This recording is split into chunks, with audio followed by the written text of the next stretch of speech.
Tonight, we'll listen to 3 timeless folk tales of Sinbad, beginning in the later years of his life, when the black in his beard had gone to silver at the chin and his hands had grown more patient and swift. Sinbad of Baghdad began to feel a restlessness, unlike the eager hunger of his youth. When he had first gone to sea, he had sailed with the appetite of a young man who believes the world exists partly in order to astonish him. In those years he had looked toward every horizon as if it were a curtain hiding his fortune. He had counted ports by what they yielded, winds by how quickly they served him, and days by how near they brought him to whatever marvel lay ahead. Even when he had suffered hardship, he had suffered it brightly, with the fierce inward certainty that every trouble would later become a tale to gild his return. But time, which changes many things without asking permission, had altered him more gently than that. He still loved the sea. He still loved the sound of ropes taking strain at dawn, the creak of masts in a sleeping harbour, the smell of cedar chests newly opened in the hold, the low murmur of merchants weighing cloth and spice beneath awnings, while gulls wheeled overhead. He still loved charts, tides, stars, and the way distant ports announced themselves by scent long before they took shape to the eye. Yet the fire in him had changed its colour. It no longer burned as ambition. It glowed as longing of a quieter kind, not for wonders exactly, but for spaciousness, not for treasure, but for the old sense of being given over to travel so fully that the days themselves became larger. He lived then in a broad house in Baghdad, with a courtyard of orange trees and a tiled fountain where water made a cool voice through the hot months. Servants came and went softly. Merchants called. Friends gathered in the evenings. Young men who had not yet seen Basra would sit beside the lamps and ask him about islands, pearl banks, foreign markets, the shape of the monsoon, the buying of sandalwood, and whether the sea truly changed colour in different latitudes. Sinbad would answer as kindly as he could. Sometimes he amused them with a tale from the bright, foolish days of his youth. Sometimes he corrected their ideas about profit, loss, timing, or provisions. Sometimes, when the evening was soft and the courtyard smelled of orange peel and lamp smoke, he would find himself falling silent halfway through a story, because the memory had carried him inward rather than outward, set, and the young men, thinking he had merely paused for effect, waited with shining faces for some loud conclusion that never came. In truth, he had begun to tire of conclusions. There are men who in old age become cautious, and men who become bitter, and men who become proud in the wrong way, polishing their old triumphs until they shine more brightly than truth. Sinbad became none of these. Instead, he became susceptible to an odd and tender dissatisfaction. He had wealth enough. He had rooms enough, carpets enough, servants enough, dishes of beaten brass and carved wood enough, accounts enough, even respect enough, if such a thing can ever be measured honestly. Yet some mornings, when the call to prayer was still fading over Baghdad and the light had not yet entered the courtyard, he would wake with the sensation that all his possessions had become too settled around him, as though each object had quietly agreed with the others that he now belonged among them more fully than among wind and water. At first he resisted this feeling as one resists a draught that enters under a familiar door. He reviewed cargo tallies. He walked through the storerooms. He reopened bales from Basra and jars from Oman, packages of indigo, brass lamps from Shiraz, rosewater flasks, wax tablets, amber prayer beads, cinnamon bark, and folded lengths of fine cotton tied with green cord. He received guests. He distributed alms. He even sat with his steward to sort old debts and doubtful promissory notes, a task so dry that it ought to have cured any romantic stirring left in a reasonable man. It did not. The feeling persisted. Then one evening, after a dinner of rice with almonds and saffron, stewed lentils, roasted fish and figs in syrup, a young merchant asked him what destination he would choose if he were to sail once more. The question, innocent in itself, entered Sinbad's heart like a pebble dropped into still water. The young merchant expected, no doubt, the naming of some storied place. A cinnamon island, a southern coast fragrant with frankincense, a Pearl Harbour under white towers, a market beyond 2 monsoons and 3 straits. Instead, Sinbad found himself saying, before he could weigh the sentence, "I would choose no destination at all." The others laughed lightly, thinking he meant to be clever, but the words did not feel clever to him. They felt true. All night he lay awake listening to the fountain in the courtyard and the occasional night footfall of a servant crossing the tiles. No destination at all. The phrase seemed at first impossible, then absurdly simple, then more beautiful than any named harbour. He had spent so much of his life going toward places that he had forgotten the older, deeper enchantment of simply going, not drifting carelessly, not surrendering judgment, but consenting to a voyage whose purpose was not to force the world to answer a pre-written desire. By dawn the thought had become a decision.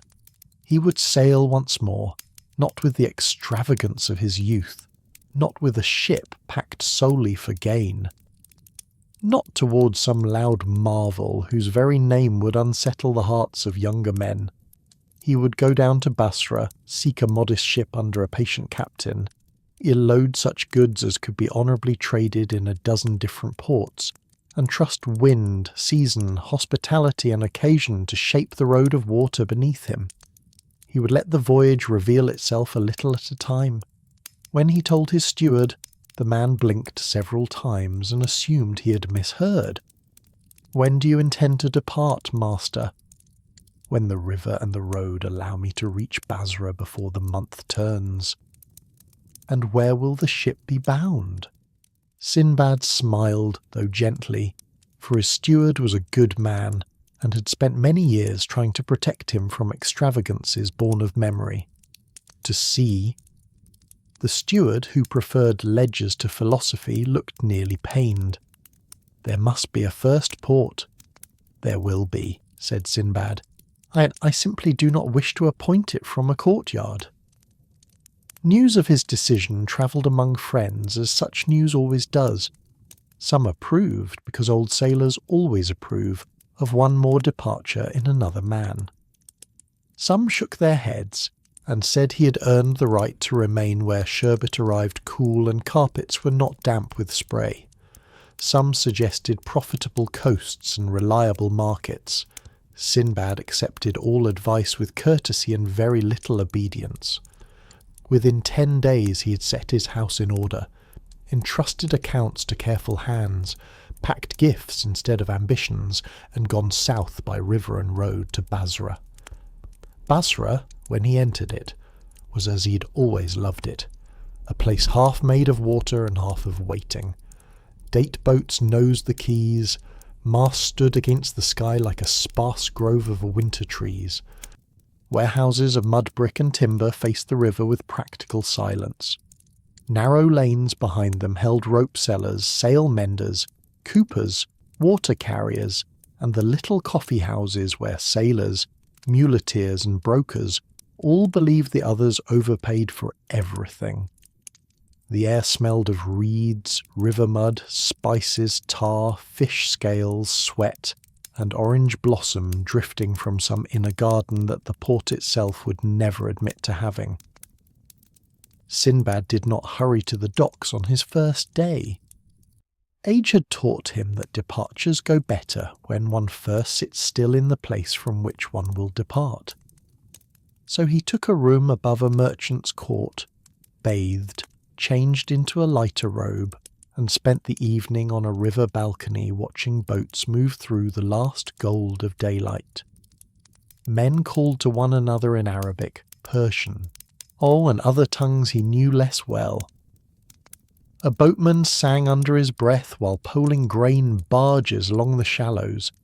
Somewhere a copper tray fell and rang like a struck coin. Above all of it lay the slow-turning glow of evening over water.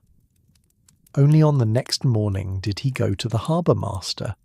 He found, after 2 visits, that the ship he wanted was not one of the large ambitious vessels bound for declared trade rounds under proud names painted in bright script.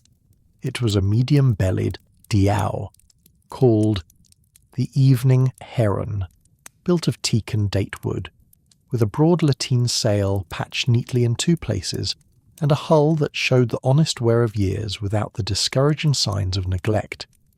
Its captain was named Idris ibn Khalaf, a man not much younger than Sinbad himself, though still stronger in the shoulder and less silvered in the beard. His face was narrow, his nose hawk-like, and his voice unexpectedly soft. He had eyes of dark hazel, and the look common to good seamen, of one who listens not only when spoken to. They stood together on the quay beside the hull, while porters passed with baskets of limes, coils of rope, date sacks, and wrapped amphorae. "And where do you wish to go?" Captain Idris asked. Sinbad rested one hand on the warm wood of the ship's side. "Where the season opens." Idris watched him a moment. "That is not the usual answer of a merchant. I am not making the usual voyage. So I hear. I want a ship that can trade honestly in many ports, accept weather without complaint, and not grow proud if it spends 10 days in one harbour mending cord and sharing tea." "That," said Idris, "is a better test of a ship than many captains would admit." Sinbad smiled. "Then perhaps we understand one another." They came to terms before noon. The cargo was assembled with a mind toward variety rather than conquest. Sinbad bought not vast bales of any single luxury, but moderate, well-chosen goods that might be welcomed in a number of places. Indigo cakes wrapped in wax cloth, saffron sealed in clay jars, rosewater bottles packed in straw, brass oil lamps of good simple workmanship, lengths of white cotton, fine combs of carved boxwood, packets of writing reeds, ink cakes, small mirrors backed in polished brass, honey in sealed pots, date syrup needle packets from a careful smith, medicinal resins, and a chest of embroidered caps from Baghdad. To these Idris added ship goods intended for ordinary trade and need: salt fish, more coarse cloth, lamp oil, spare leather, cord, dried chickpeas, and several bundles of glazed bowls from Basra blue enough to please almost any household. The crew was neither large nor noisy. There was Basim the helmsman, broad-handed and habitually calm, who had once crossed to the coast of Oman 19 times, and therefore believed all weather could be compared usefully to at least one previous instance. There was Harun the sailmaster, whose back had curved with years of rope work, but whose hands could still mend canvas in wind. There was Nader, the ship's cook, who believed strongly in onions, cumin, and the moral value of a pot kept properly covered. There was a young deckhand called Sal, not more than 17, who moved with such bright attention to every order that Sinbad felt occasionally as if he were seeing, just as reflected at a safer distance, some of his own younger self. There was also a quiet scribe named Yakut, travelling partly for trade and partly to copy manuscripts in southern ports, who kept his reed pens in a leather case wrapped more carefully than some men protect gold. The Evening Heron sailed on a warm dawn under a sky pale as open shells. The river widened, accepted them, and at length gave them to the sea. Sinbad stood at the stern watching Basra soften behind haze and distance. He had thought before departure that he might feel some dramatic lifting, a bright cut of emotion, as the known world fell astern. Instead, he felt something much gentler, the slow unwinding of a cord that had been drawn too tight around the chest for longer than he had noticed. The sail filled. The hull answered the tide. The city receded. The wind made its cool path across his face. He did not ask where they would anchor first. The first days were given over to settling. Even a short voyage requires this, and a longer one requires it more. Chests were shifted and resecured. Cargo was inventoried, and then half forgotten in the proper way, so that it became once again part of the ship rather than a set of anxieties. Sal learned the sound of Sinbad's tread, and brought him tea at the exact moment before he would have gone seeking it himself. Nadir fed them lentil stew thick with onions and coriander, flatbread warmed on an iron plate, dried limes steeped in water, and on the third evening, a dish of fish with tamarind that tasted of both sea and shore. At night the sea darkened to ink, then to a black blue so deep it seemed to hold stars both above and below. A flying fish startled out of the bow wave flashed silver and were gone. Idris, true to his word, did not behave as if the lack of a declared destination insulted his trade. He took the seasons, the news from passing vessels, and the shape of the weather as his guides. A day out from the river mouth they hailed a coasting boat whose master reported fair anchorage and moderate demand at a small island port to the southeast, where date growers needed lamp oil and writing reeds, and where a local guild of rope makers was said to have fine palm cord not often found farther north. Idris listened, thanked the man, and altered course by a quiet degree. Thus their first port arrived not as an announced ambition, but as a possibility accepted with good manners. The island lay low on the water, ringed with pale shore and date groves cut by channels. At its harbour was no more than a sheltered inlet, with 2 stone jetties and a watchtower the colour of baked bread. White birds stepped among the shallows. At the quay stood palm-roofed sheds, a customs bench, and a cluster of mud brick houses with blue doors faded by salt. No one shouted. Men in loose robes moved cargo with the same calm one uses when the tide is regular and the sun will be up for hours yet. Sinbad loved the place at once. There was no single marvel in it, no jewel tower, no prodigious market, no loud claim to memory. Instead, it possessed that rarer grace of some small ports. It seemed entirely itself.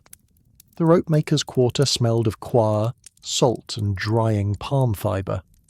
The date press gave off a sweetness nearly smoky in the heat. In one courtyard, women were painting storage jars with simple green lines while a child slept among the empty baskets. A boy led donkeys loaded with reed mats so carefully that the mats did not sway once. The market sold little that would have astonished Baghdad, but everything there had the dignity of necessity well made. Sinbad and Idris traded lightly, a few jars of lamp oil, writing reeds, 2 mirrors, some needle packets and brass lamps. In return they took on palm rope, dried dates, a parcel of woven matting, and a little cask of preserved limes Nadir greeted as if it were kin. That evening the island's harbour master, a round-bellied man with henna in his beard and a voice like warm grain, invited them to supper beneath a roof of woven fronds. They ate rice with fish, date vinegar greens, chickpeas with garlic, and a sweet made from sesame and honey. Afterward old men sat on low stools and spoke not of politics or distant wars, but of wells, winds, and the timing of moonless fishing, which is the sort of conversation that often tells more truth about a place than its formal histories. "Where do you sail next?" the harbour-master asked. Sinbad, by then warmed by food and evening, said simply, "Where we are received." The man nodded as if that were answer enough. They stayed 3 days because the rope needed seasoning into the ship, and because the island women's painted storage jars fascinated Yakut enough that he wished to sketch their designs. On the 4th morning they left with no more plan than a wind line and a contented sense of beginning. So the voyage opened itself. Right, they coasted along pearl waters where the sea by day was green over sand and silver over shoal, and by night seemed made of dark velvet washed now and then with pale fire when the wake stirred living light from the depths. They anchored off a town built behind a crescent beach where pearl divers dried their weighted stones and repaired nose clips under the shade of sailcloth awnings. They traded saffron for a chest of shell inlay. They bought fine cord and sold 3 brass mirrors to the household of a date merchant whose daughters, the broker said, had never seen their braids in such brightness.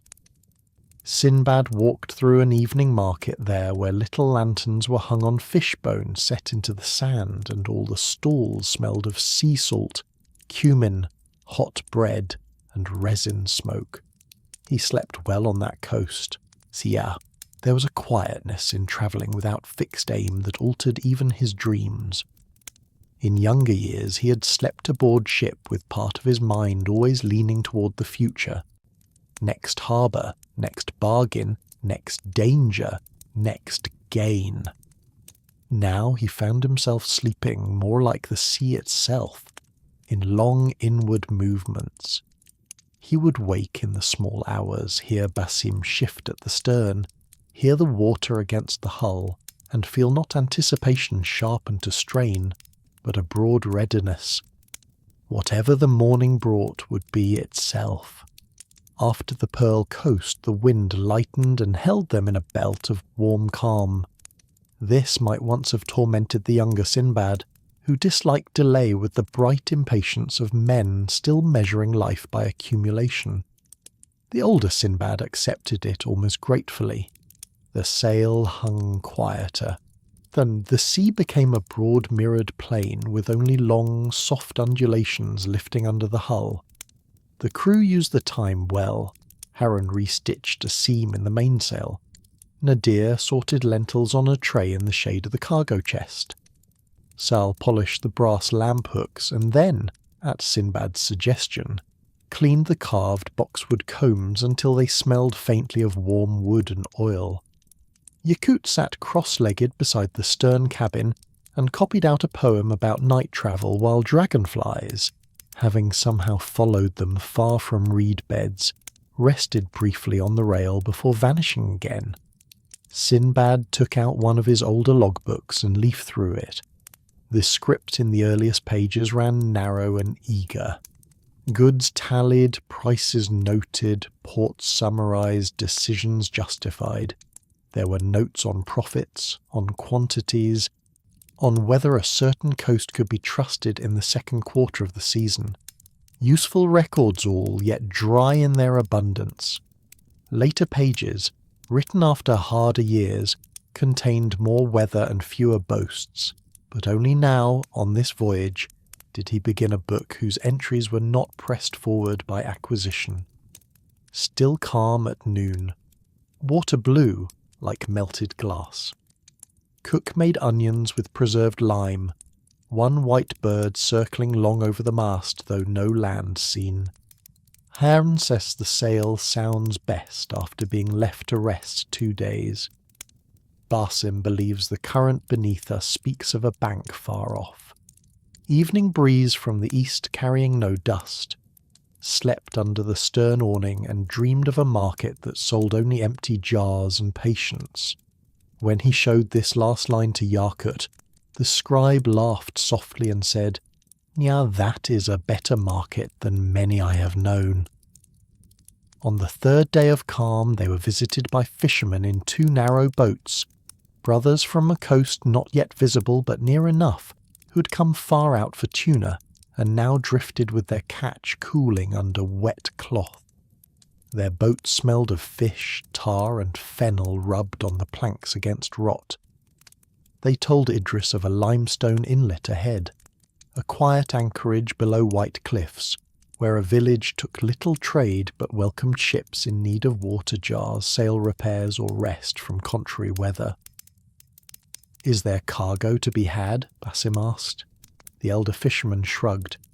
"Olive soap, some figs, good clay cups, more shade than profit." Sinbad, hearing that, smiled inwardly. The limestone inlet proved lovelier than he had imagined. It opened between pale rock walls striped with ochre and rose, then widened into a calm basin where the water lay deep and almost still. Houses were built along the slope in the terraces of white stone and lime, with fig trees rising behind them, and a little mosque no larger than a merchant's warehouse chapel. Above the village were gardens held by low walls and watered from springs trickling down the cliff in narrow channels. The harbour itself had only one proper quay and a handful of moorings set in rock, but its quiet seemed ample. They came in at sunset. The cliffs caught the last light and glowed like old honey. Here the voyage changed its atmosphere entirely. The days became slower, fuller of land. Idris discovered a hairline strain in the smaller yardarm and decided wisely to remain until it was reinforced. Haroun found a sailmaker in the village who worked with lemonwood needles and sang to himself in a cracked voice while stitching. Nadir purchased olives, dried figs, and a herb mixture so fragrant the galley smelled of it for 3 days. Sinbad walked the terraced lanes in the morning and sat by the quay in the afternoon, watching jars of spring water being lowered into boats with more care than some men give to glass. The village traded little in bulk, yet Sinbad found himself making exchanges almost in the spirit of gift. A brass mirror for a set of glazed cups the colour of evening sky, a parcel of good ink for 2 bundles of mountain thyme, cotton cloth for a carved cedar chest no larger than a Quran stand, rose water for a jar of preserved citron peel. He bought, too, a roll of plain white linen because the village women washed theirs in the spring channel, and hung it on cliff lines where the sea wind dried it so purely that it seemed almost silver. One evening, the headman invited the ship's company to a meal in a courtyard paved with smooth stones from the inlet. Children ran with oil lamps shielded in glass. Women brought lentils with lemon, fish baked in clay, olives, flatbread, goat cheese dusted with dried mint, and a pudding of semolina sweetened lightly with date syrup. Afterward, the oldest man in the village, who had cataracts but not much patience for being helped, spoke of the inlet as if it were both a harbour and a temperament. "Ships that come here quickly learn to stay 1 day longer than intended," he said. "Why?" Sinbad asked. The old man smiled in the direction of his voice. "Some because the cliffs teach them how small a hurry really is." Sinbad thought that perhaps this was true. They stayed 7 days. On the 5th, a mild sea mist drifted in, unusual for that coast, and the inlet disappeared into pearl-coloured silence. The villagers rang a little bronze bell by the quay at measured intervals. Boats answered from the moorings. Voices carried oddly near. The ship sat wrapped in whiteness, all edges softened. Sinbad stood under the stern awning and thought that if his younger self had been trapped thus in a fog-bound inlet for a week, he would have paced the planks in frustration and counted imaginary losses. Now he listened to the bell, the hidden water, and the faint drips from the sail edge, and he felt grateful for a world that occasionally erased the horizon so that one might rest from asking it questions. When the weather cleared, Idris spoke of taking the wind southward along a coast where frankincense caravans met the sea. No fixed port, only a line of possibilities. Sinbad agreed. So they sailed again, leaving the white inlet with fresh water, repaired spars, and a cargo slightly changed by the additions and exchanges of several patient days. The sea darkened, then brightened. then took on that deep blue-green particular to coasts where mountains keep their colour far inland. Dolphins crossed the bow one morning with such quiet confidence that Saul stopped mid-knot to watch them and forgot the rope in his hand. At dusk on the fourth day, the wind brought a scent before land appeared. Dry earth, resin, and something sweetly bitter. Frankincense country, Basim said. The coast here was broader and more sun-struck. Cliffs gave way to dun headlands and long beaches where wind had written comb patterns in the sand. Harbours were fewer and more precious. The one they chose lay behind a low spit of rock and held perhaps 20 vessels, fishing boats, 2 broad-bellied traders from farther west, and a rivercraft disassembled for pitchwork on the shore. The town behind it was built not of white cliff stone but of packed earth, and timber shaded by woven mats. Its market smelled of incense tears, camel leather, salt and warm dust. Date palms grew only where wells had been coaxed deep. Goats moved through the alleys as if entitled by scripture. This port was more a threshold than a destination. Goods came there from inland by caravan, rested, then continued by sea. Goods from sea did the same in reverse. Sinbad found this mingling restful. So he had always loved ports where no one pretended the world ended at the quay. There he traded carefully, because frankincense people measure both quality and character. A little saffron went a long way. Writing reeds were welcome. So were mirrors and fine combs, for even in dry ports people keep dignity. In return he took resin sealed in leather, dried limes, and a small parcel of myrrh that scented his cabin for the rest of the season. The mild danger of the voyage came there, though gently enough not to trouble sleep. One evening, after 3 good trading days, the wind shifted without rudeness, but with insistence. A dust-bearing air came down from inland. The harbour master advised all ships to stand off before the night tightened, for though no great storm threatened, the shore draught could drive a moored vessel awkwardly against the rock spit if the tide and wind agreed in a bad hour. Idris chose wisely to leave at once and spend the night under shortened sail in deeper water. They went out under a sky the colour of old brass. Dust blurred the stars low over land. The sea itself remained manageable, but a haze lay on it that deceived distance. The coast vanished sooner than expected. For several hours the evening heron moved through a world reduced to sail, hull, water sound, and the faint suggestions of phosphor in the wake. No one shouted. No wave struck with violence. Yet the air asked for attention. Basim steered by the higher stars when they showed, by wind on cheek when they did not, and by long habit in all cases. Idris remained beside him. Harun checked the lashings twice. Nader kept his pot covered, though no one felt like eating much. Saul, to his credit, did not fidget. Sinbad stood near the mainmast with one hand on the rope and listened to the ship. What he heard was not fear. It was focus. The kind all good crews know. A collective narrowing towards sound, balance, and small, exact acts. Toward midnight the haze thickened enough that even the wake light dulled. Idris chose to heave to until moonrise rather than risk a hidden shoal line farther out. They lay there, the sail adjusted, the ship making only the gentlest complaint to sea and wind. Above them the sky slowly cleared. One star appeared, then another. The air thinned. At last the moon came through like a polished coin lifted from cloth. Under that modest light the sea revealed itself whole again. No one cheered. Good sailors do not cheer merely because the world has decided to be legible once more.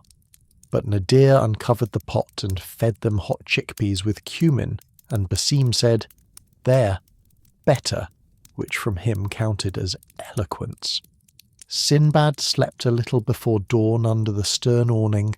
wrapped in a cloak that smelled faintly of myrrh and salt.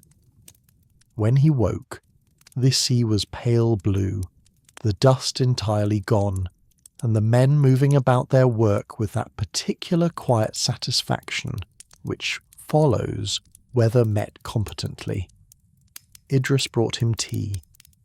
"You wished for no destination," the captain said, settling beside him, "but I suspect you did not wish for blankness." Sinbad took the cup and smiled. "I did not.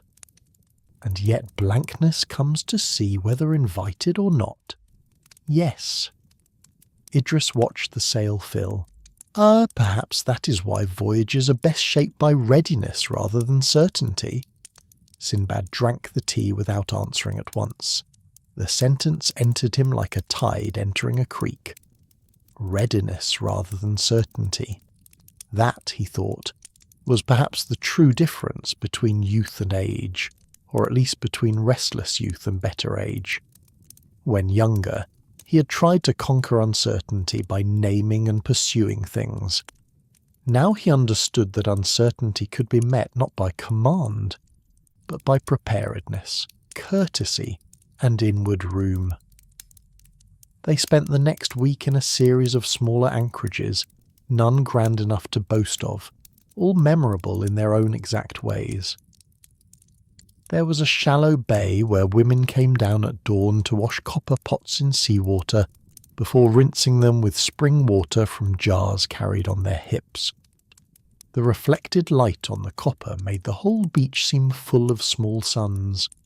There Sinbad traded mirrors for goat hair saddle blankets and a little packet of dried mint. There was a river-mouth town where the houses stood on mud plinths among reeds, and boys poled narrow boats through channels lined with white egrets. The market sold more baskets than silk, more onions than gems. Sinbad sat one afternoon under a woven awning, while an old basket-maker explained at profound length and with complete sincerity why river reed harvested before moonrise lasts longer in damp weather. Sinbad listened with pleasure, and bought 4 baskets he did not need simply because the man's skill deserved to travel. There was a harbour under red stone where date syrup was cooked in great shallow pans, and the whole lower quay smelled of sugar darkening in heat. Nadir bought a slab of sesame sweet there, so fragrant with orange rind, that even Basim, who distrusted sweets at sea, asked for a second piece. There was also a small island where no trade of note was done at all, but where Idris anchored one evening because the western sky had a look he disliked, and the anchorage was good. They shared tea ashore with fishermen who had nets hung to dry like grey curtains between poles, and Sinbad watched the island children run after crabs on the wet sand. He thought then that one may travel very far and still find the dearest parts of the world to be ordinary things received in an unhurried place. A bench in shade, a sweet lime cut into water, a net mended in company, bread broken while weather decides itself beyond the point. The farther they went, the less Sinbad cared to summarize the voyage in conventional terms. He could not have said, if asked abruptly, where exactly they were bound, because the question no longer fitted the experience. Yet the journey had shape. It was not aimless. It moved by wind, hospitality, season, need, repair, curiosity, and the old sailor's instinct for where anchorage and welcome might still be found. This shaped even the cargo. By now the hold no longer resembled the neat intention of Basra. Goods had been exchanged, recombined, diversified, diminished, and enriched. Where once there had been more rosewater than resin, now there was frankincense and myrrh enough to perfume the stern cabin. The mirrors had mostly gone, but in their place came shell-inlaid boxes, reed baskets, olive soap, preserved citron, limestone cups, dyed cords, small carved spoons, and a rolled carpet from a riverside town whose pattern of fish and reeds pleased Sinbad so much he bought it against all strict logic. The chest of embroidered caps had found homes one by one in 3 separate ports. The indigo had travelled better than the saffron. The combs had been unexpectedly popular in the inlet of White Cliffs. All of this amused him. The voyage itself seemed to be composing a more varied life for the cargo than he had planned. One evening, while they lay at anchor in a bay where the hills came down to the sea in soft folds and night smelled of wild thyme, Yakut the scribe asked him, "When you return to Baghdad, what will you say was the purpose of this voyage?" Sinbad considered. The lantern near them swung slightly. Water touched the hull in small sounds. From shore came the faint bark of a dog and then silence. "At my age," he said, "a man is expected to justify a voyage in one of 3 ways: profit, necessity, or vow. If I say profit, I will be lying politely. If I say necessity, they will think I exaggerate. If I say vow, they will imagine I sought a shrine or remedy. But the truth is quieter. I think I came to remember how to belong to days not already claimed." Yakut looked at him with the sort of attention scribes sometimes bring to sentences they know will return later in another form. "That is not easy to write in a ledger." "No," said Sinbad. Fortunately, not all ledgers are kept on paper." When at last the season began to turn, and the more dependable homeward winds hinted at themselves in the sky and water, Idris asked whether they should now shape a firm return. Sinbad did not answer at once. He stood on deck at dawn, watching the first light on a coast of low dunes and tamarisk scrub. He thought of Baghdad, of his courtyard fountain, of orange trees and worn cushions, of evening listeners and the smell of books in his cool room. He thought also of Basra, of river mud and harbour cries, of the White Cliff Inlet, the incense coast, the river reeds, the fish market lamps, the fisherman's tea, the fog bell, the dust-hazed night, the island children, the basket maker's patient lecture. None of these things felt finished exactly, but neither did they feel incomplete. That, he realized, was one of the voyage's quiet lessons. A day need not be exhausted to be whole. "Yes," he said at last, "let us turn home by whatever harbours are honest on the way." So they turned. Absolutely, here is an expanded replacement for the final section. Rewritten in the same calm, Arabian Nights-inspired bedtime style, and extended to a much fuller, slower ending. You can use this in place of the last shorter portion. The homeward course was no straight line either. Sinbad had not expected it to be, and because he had not expected it, he was able to receive the return as gently as he had received the departure. The sea, which is not a road laid by men, but a living breadth of wind, tide, memory, and occasional correction, seldom cares for the tidy intentions of those who travel upon it. Captain Idris knew this as well as Sinbad did, and so when the signs of the changing season gathered themselves in the air and water, they did not force the evening heron toward Basra, as though home were something to be seized quickly before it could recede. They simply turned their minds in that direction and let the days shape the rest. There is a great difference between rushing home and returning well. They called again at the limestone inlet where the white cliffs rose from the water like folded cloth hung to dry in sunlight. The villagers there were gathering olives now, and the terraces above the harbour held more movement than before. Nets were stretched for the fruit. Children with dark hands carried shallow baskets. Women spread cloth under the trees and shook the branches with long poles, so that the olives fell like little green stones through the leaves. The air smelled of crushed leaf, warm limestone, and the first pressing of bitter oil. The headman received them on the quay with the same mild dignity as before, though this time his sleeves were marked with olive dust and one sandal strap had been mended in haste with blue cord. "You have returned," he said, as though remarking on the weather rather than expressing surprise. "We said only that we were passing through the season," Idris replied. "Then the season has curved kindly." Sinbad liked that phrase. The season has curved kindly. It seemed to him the sort of sentence that could only be said by a man who had spent his life beneath cliffs and among trees, whose fruit ripened when it chose, not when commanded. They remained there 2 days. Harun bought olive oil for the galley, and Nadir, after a long discussion with 2 old sisters, whose judgment he respected at once, purchased lemons, salt-cured herbs, and a small crock of green olives so fine and bitter in the right way that he later declared the stop worthwhile for those alone. Yakut, who had been haunted since their first visit by the pattern of light in the inlet's terraces, filled 3 pages with neat script, describing how the limestone reflected dawn upward into the tree leaves, turning the entire village pale gold before the sun itself had fully shone. Sinbad did little buying there. He'd begun to understand that his pleasure in ports no longer depended on returning from each one with a chest heavier than when he arrived. Instead he walked. He climbed the lane behind the quay until he reached a terrace wall from which the whole inlet could be seen below. The harbour cup of water, the moored boats, the roofs white against the rock, the ship's lateen sail furled in patient folds.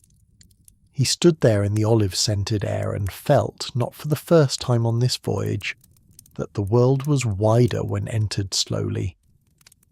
On the second evening he gave the headman a little bottle of rose attar that had survived the journey unsold, wrapped in blue cloth.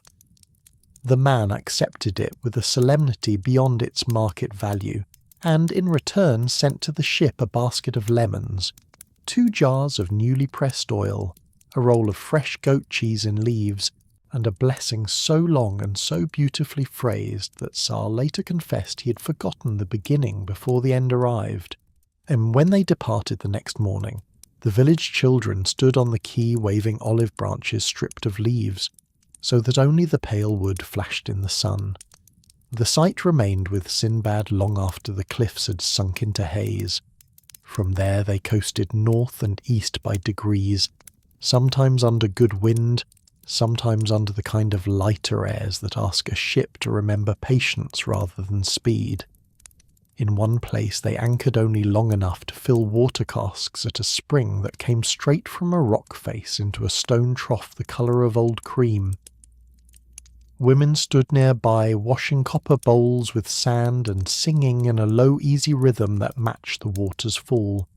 In another harbour, where red stone descended into a narrow beach, for tea they traded preserved citron, and a few lengths of white cotton for almonds, and a bolt of loosely woven summer cloth, which Idris said would sell well in Basra when the hot weather returned. The sea by then had begun to change its speech. On the outward journey it had seemed full of invitation, a sheet of possibility opening in every direction. On the homeward journey it spoke in another tone, not of contraction, but of recognition. The winds came from angles more familiar to Idris. The swells lay under the hull with an old remembered rhythm. The stars at night arranged themselves not as distant companions to discovery, but as patient guides toward known waters. Sinbad found this deeply restful. He had once believed that wonder lived only in the unknown. Now he understood that return, if received attentively, had wonders of its own. One evening, after a day of easy sailing under a sky washed clear by recent wind, they shared supper on the afterdeck rather than in the shade of the cargo awning. Nadir had made rice with fish, cumin, lemon, and a handful of herbs from the limestone inlet, and he served it in the blue-glazed bowls from the date island because, he said, a ship should use beauty rather than store it forever in straw. The sea was calm, the air mild, and the west held a long pale afterglow even after the sun was gone. Basim ate with his usual concentration, then wiped his fingers and said, "It is a good thing to know the direction home and not be commanded by it." Sol, who was young enough still to ask the obvious questions aloud, looked up. "What do you mean?" Basim tipped his bowl a little, thinking. "Some men, once they turn home, lose the voyage and keep only the arrival. They become poor company and poorer sailors." Harun grunted agreement. "And others?" asked Sal. "Others," said Basim, "continue to travel while returning. That is better." Sinbad, hearing this, felt a quiet gratitude for the men around him. Ships, like houses, reveal the quality of a life not only by how they endure difficulty, but by how they inhabit calm. A few days later they came once more to the river-mouth town among reeds, where boys poled narrow boats through channels lined with white egrets, and the market seemed woven as much from baskets as from walls. The old basket maker was still there, seated beneath his awning of patched reed mat, his fingers moving among wet strips with the concentration of a man speaking inwardly to a material that would answer if treated justly. "You returned," the old man said when he saw Sinbad. "I said I would try." "Trying is a weak word for those who have tides." Sinbad laughed. This time he bought not 4 baskets but 6, though still he had no strict need of them. One was broad and flat for bread, one narrow and lidded for documents or writing reeds, one deep enough to hold fruit in a courtyard and let air move through it, one small and close woven for perfume flasks or medicine jars. The last 2 he purchased simply because the old man's hands had made them, and because some objects deserve to travel farther than their makers ever will. As the baskets were wrapped, the old man said, "You came outward, asking the river what it knew. Now you return asking less." Sinbad looked at him. "Is that a fault?" The basket maker shook his head. "No. It is how a person begins to hear." That night, as they lay at anchor among reeds and fireflies, Sinbad repeated the sentence to himself several times. It seemed to gather into one line much of what the voyage had given him. Not answers, hearing. The final stage toward Basra was slower than any strict merchant would have liked. One wind failed entirely and left them under a white sky while the water lay flat and heavy as polished stone. Another day a contrary current delayed them half a watch along a low salt coast where no one wished to anchor. Yet even these delays no longer felt like theft. They were simply the final texture of the road. Nadir made stewed chickpeas with preserved lime and onions. Heron mended a small tear in a sail edge that might otherwise have worsened at an inconvenient hour. Wanyakut recopied one of his travel poems because sea damp had softened the first version. Sal sat beside Sinbad one afternoon and asked whether all voyages changed in memory, or whether some remained exactly as they felt at the time. "All voyages change," said Sinbad. "Then how do you know what is true?" Sinbad watched the light move over the water, by noticing what remains gentle even after much remembering. Saul thought about that in the way the young do when something has struck deep but will take time to find its proper shelf within them. At last the river mouth widened before them, and the sea gave them back to the brown-green water that led inland. Basra appeared by degrees, first masts, then towers, then the low busy life of the quays, then the smells, mud, fish, spices, rope, hot wood, men, dates, and river damp warmed by sun. The harbour sounded louder than Sinbad remembered, though perhaps this was only because the quiet harbours of the voyage had tuned his hearing differently. Porters shouted, donkeys stamped, traders called rates. A boatman argued over mooring order with conviction so complete one would have thought kingdoms depended on it. gulls cried and circled over fish offal. Somewhere a reed flute played stubbornly against all the noise. The steward who'd come down from Baghdad to meet the cargo looked bewildered by the hold.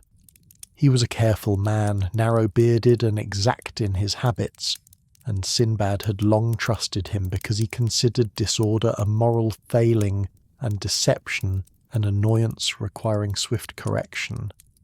Yet even such a man can be unsettled by a cargo that has lived too freely.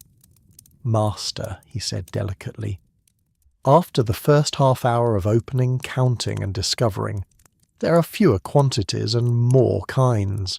"Yes," said Sinbad, "there are baskets among the incense." "Yes." "And olive oil among the ink cakes." "Yes." "There appears to be a carpet with fish on it." "There is."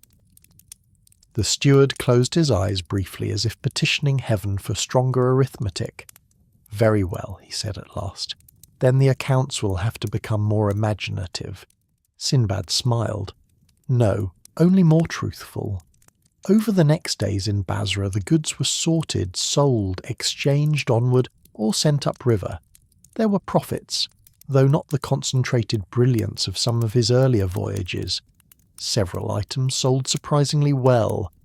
The olive soap, thought at first too plain, found eager buyers among 2 large households. The reed baskets from the river town were admired by a date merchant's wife, and thereafter by half her relatives. The shell-inlaid boxes did better than Sinbad had predicted. The little blue-glazed cups sold slowly, except for the 6 he kept. The preserved citron was a triumph in one quarter and ignored in another. The myrrh drew interest from a perfumer who had once traded with Sinbad 20 years before, and had grown no younger in bargaining style. Yet the ledger, when all was done, did not seem to him the true vessel of the voyage. The true vessel was memory warmed by use.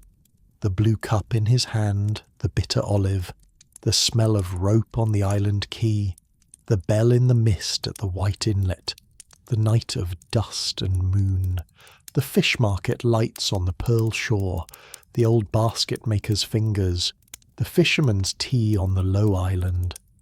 Basim's sentence about home, Idris's phrase about readiness rather than certainty. These things were not separate from trade, but neither were they contained by it. When he had rested a little in Basra and attended to the last business, Sinbad returned north to Baghdad. The road upriver seemed gentler than many he had known in youth. Date palms slipped by.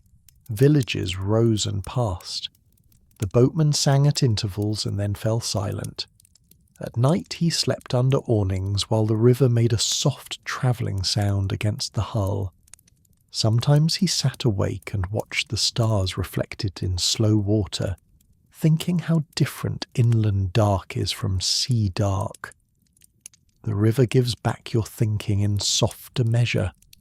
Baghdad received him in the warm gold of late afternoon. His courtyard looked just as he had left it. The orange trees had put on a little more leaf. The fountain still spoke in its cool silver voice. The paving stones were washed. The servants came out with gladness touched by relief, for households never wholly trust the safe return of sailors, no matter how many voyages precede it. The steward, who had arrived before him by faster means, had already set the rooms in order, and instructed the servants where each chest and basket should be placed until their master chose otherwise. Sinbad stood for a long while in the courtyard before sitting down. He had thought, on other returns, that home was best greeted by activity. Unpacking, inventory, bathing, letters, instructions, visitors. This time he let home arrive to him first. He listened to the fountain, smelled the orange leaves and the faint myrrh still clinging to his travel cloak, and felt how the house now held him without enclosing him. That was new. The journey had not cured him of longing. It had softened longing into spaciousness. In the days that followed, he unpacked slowly. He laid the shell-inlaid box on a shelf near the room where morning light entered. He placed the little blue glaze cups where they would catch lamplight in the evenings. He unrolled the river carpet in his private chamber and stood smiling at the fish pattern moving under his feet. He set the carved cedar chest from the limestone inlet near the window and stored in it the new logbook, 3 letters, a coil of palm cord, and the brass hook Idris had given him on the last day in Basra when they parted. He hung the rope mat from the date island in a shaded passage, where it made the wall feel cooler merely by existing there. He stored the frankincense and myrrh carefully, using a little each week so that the house would remember in scent the coasts that had given them. Most of all, he kept one basket from the reed town near him always. Into it he put things that did not strictly belong together in any merchant's ordering. A lemon from the white inlet, dry now and fragrant, a smooth shell from the pearl shore, a little cloth packet of thyme, a scrap of sail thread from Heron's repairs, a carved olive wood spoon, one of the old logbooks, and a polished stone he'd picked up on the island where they anchored only because the weather asked them to. If anyone else had looked into the basket, they might have seen a collection too slight for display. To Sinbad it was a portable harbour of memory. His young visitors came again, as they always did when word spread that he had returned. They came with bright eyes, respectful eagerness, and the expectation that every voyage of Sinbad must yield monsters, riches, disasters, rescues, kings, buried treasure, or at the very least some ingenious peril survived at the last minute by courage and luck. Some of them looked a little disappointed. For Sinbad did not begin this tale with thunder. He began with Basra in morning light, with a captain who knew how to let a ship breathe, with lamp oil traded at a date island, with women painting storage jars green, with preserved limes and rope smelling of palm fibre. He spoke of a harbour where ships stayed one day longer than intended, because the cliffs corrected haste. He described the sea lying still enough to mirror birds. He told of the dust-hazed night when the stars disappeared and then returned with the moon, and how the best decision in that hour had not been boldness but waiting. He told of fishermen who made tea on a low island, of basket-makers who argued for the moon's effect on reeds, of children chasing crabs on wet sand, of olive harvests, mist bells, river channels, and a market that sold more onions than marvels. Some young men, hearing this, shifted impatiently and hoped the wonders had merely been delayed in the telling. Others grew quieter. To those quieter ones Sinbad gave more. He told them that the best captain was not always the one who declared his route most loudly, but the one who read season, vessel, crew, and harbour with enough humility to let the proper road appear. He told them that there are voyages one makes for gain, voyages one makes because circumstances force them, voyages one makes for duty, and a rarer sort one makes to recover a right proportion between the self and the world. He told them that age changes ambition if age is kind. It does not always make a man smaller. Sometimes it teaches him to desire what youth walked past too quickly to recognise. One particularly earnest youth asked, "Master, if there was no set destination, how did you know you were not merely wandering?" Sinbad looked at him kindly. "By the care we gave each day." Another asked, "And what treasure did you bring home?" Sinbad answered, "More room." This answer puzzled several of them, so he tried again. "When a room grows crowded," he said, "you do not always need to build another room.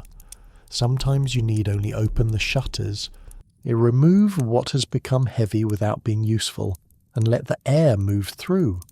The voyage did that for my heart." That answer puzzled them too, though in a gentler way. Many months later, on an evening softened by spring, Sinbad sat alone in his courtyard after the visitors had gone. The fountain played its silver note, the orange trees held new blossom, and the scent of it drifted in and out of the cooling air. A servant had left a lamp beside him withdrawn. In his hand he held one of the blue-glazed cups from the southern coast. It was no larger than the hollow of his palm. Its rim was slightly uneven, and one side of the glaze had pulled darker than the rest, as though evening sky had gathered there more heavily. By market measure it was not precious. By memory it was full. He turned it slowly. The cup held not only clay. It held the long, low harbour of resin and dust, the market where incense lay in leather sacks, the mild danger of the night when the stars vanished, the moon lifting clear, Nadir's hot chickpeas, Basim's steady silence at the helm, Idris's presence beside the mast. The feel of the ship hove to under uncertainty but not fear. It held also every smaller thing that had gathered around that night. The understanding that waiting can be a form of skill, that not all progress is forward motion. That legibility returning to the world is sometimes sweetest when one has not tried to force it. He set the cup beside the lamp and reached for the latest logbook. The entries there were plain: sea calm, repaired shingle, exchanged mirrors for cups, fog bell at inlet, dust in the stars, anchored for shade rather than gain, good broth, river reeds. As moon late, returned without haste, anyone else might have found such a record slight.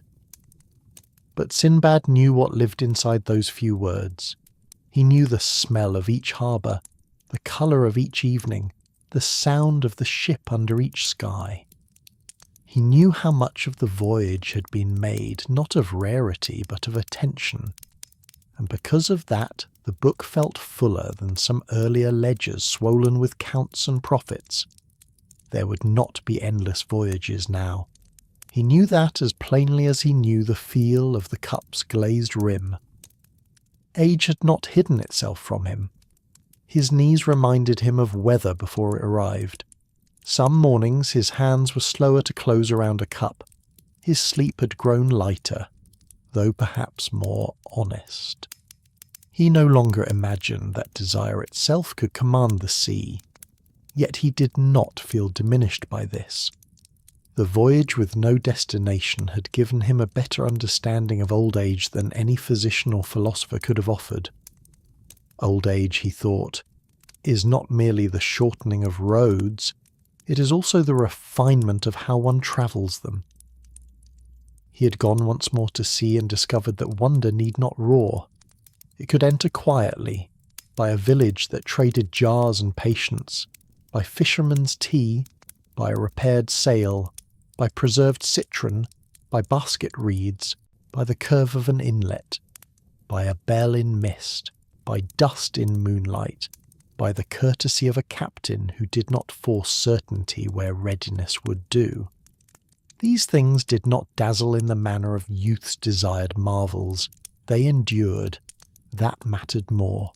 In the nights after, he often sat a while before sleep and let the journey move through him in no strict order. The date island might come first, the smell of palm rope, the painted jars, the child sleeping among baskets. Then the limestone inlet with its glowing cliffs and olive terraces. Then the resin coast under a brass-coloured sky. Then the river reeds and the patient basket maker. Then the island where they anchored only because weather asked them to. Then Basra again, cluttered and practical and somehow dearer for having been left and found once more. None of these memories pressed for interpretation. They rested in him like well-made objects in a room that does not need filling further. And so, when one of the younger men asked him some weeks later whether he would sail again, Sinbad only smiled and said, "That is not always known from the courtyard." He said it lightly, but no ache followed the words now. Whether he sailed again or not, the sea had already returned something to him. He could hear it even in the fountain. He could smell it when evening warmed the myrrh jar. He could feel it when he stepped onto the fish-patterned carpet, or lifted the basket from the reed town, or poured water from the limestone cup. The voyage remained in him not as a single line drawn across water, but as an easing of inner knots. If one were to ask, then, where Sinbad went on that gentle wandering, the truest answer would not be a list of ports, though the ports were real and lovely enough. He went to an island where small goods were traded with dignity. He went to a white inlet where cliffs taught patience. He went to a coast of resin and dust-hazed moonlight. He went to river channels and reed talk. He went to ordinary places made luminous by unhurried attention. He went, above all, into a wider way of travelling, one in which the world need not be captured by a name before it could be cherished. And that is why, among all the tales told of Sinbad, there are some old listeners who say that the most restful of his voyages was the one in which he chose no fixed destination at all. For in that journey he discovered that roads of water, like roads of the heart, are not always best when driven toward a declared end. Sometimes they are best when travelled with courtesy, preparedness, restraint, and enough inward quiet to recognise what has arrived before trying to possess it. The evening heron was remembered afterward in a few harbours. So was Idris ibn Khalaf, who knew how to let a voyage breathe. Basim the helmsman continued no doubt to compare every weather to at least one previous weather. The Nadir improved strangers' opinions of chickpeas wherever he cooked. Yakut copied manuscripts in ports he might never have named if the voyage had begun with rigid intention. Sal, older and steadier by then, carried in his chest perhaps a little brass hook, perhaps a blue cup, perhaps only the memory of a sea that taught him there are hours when waiting well is more skilful than pressing on.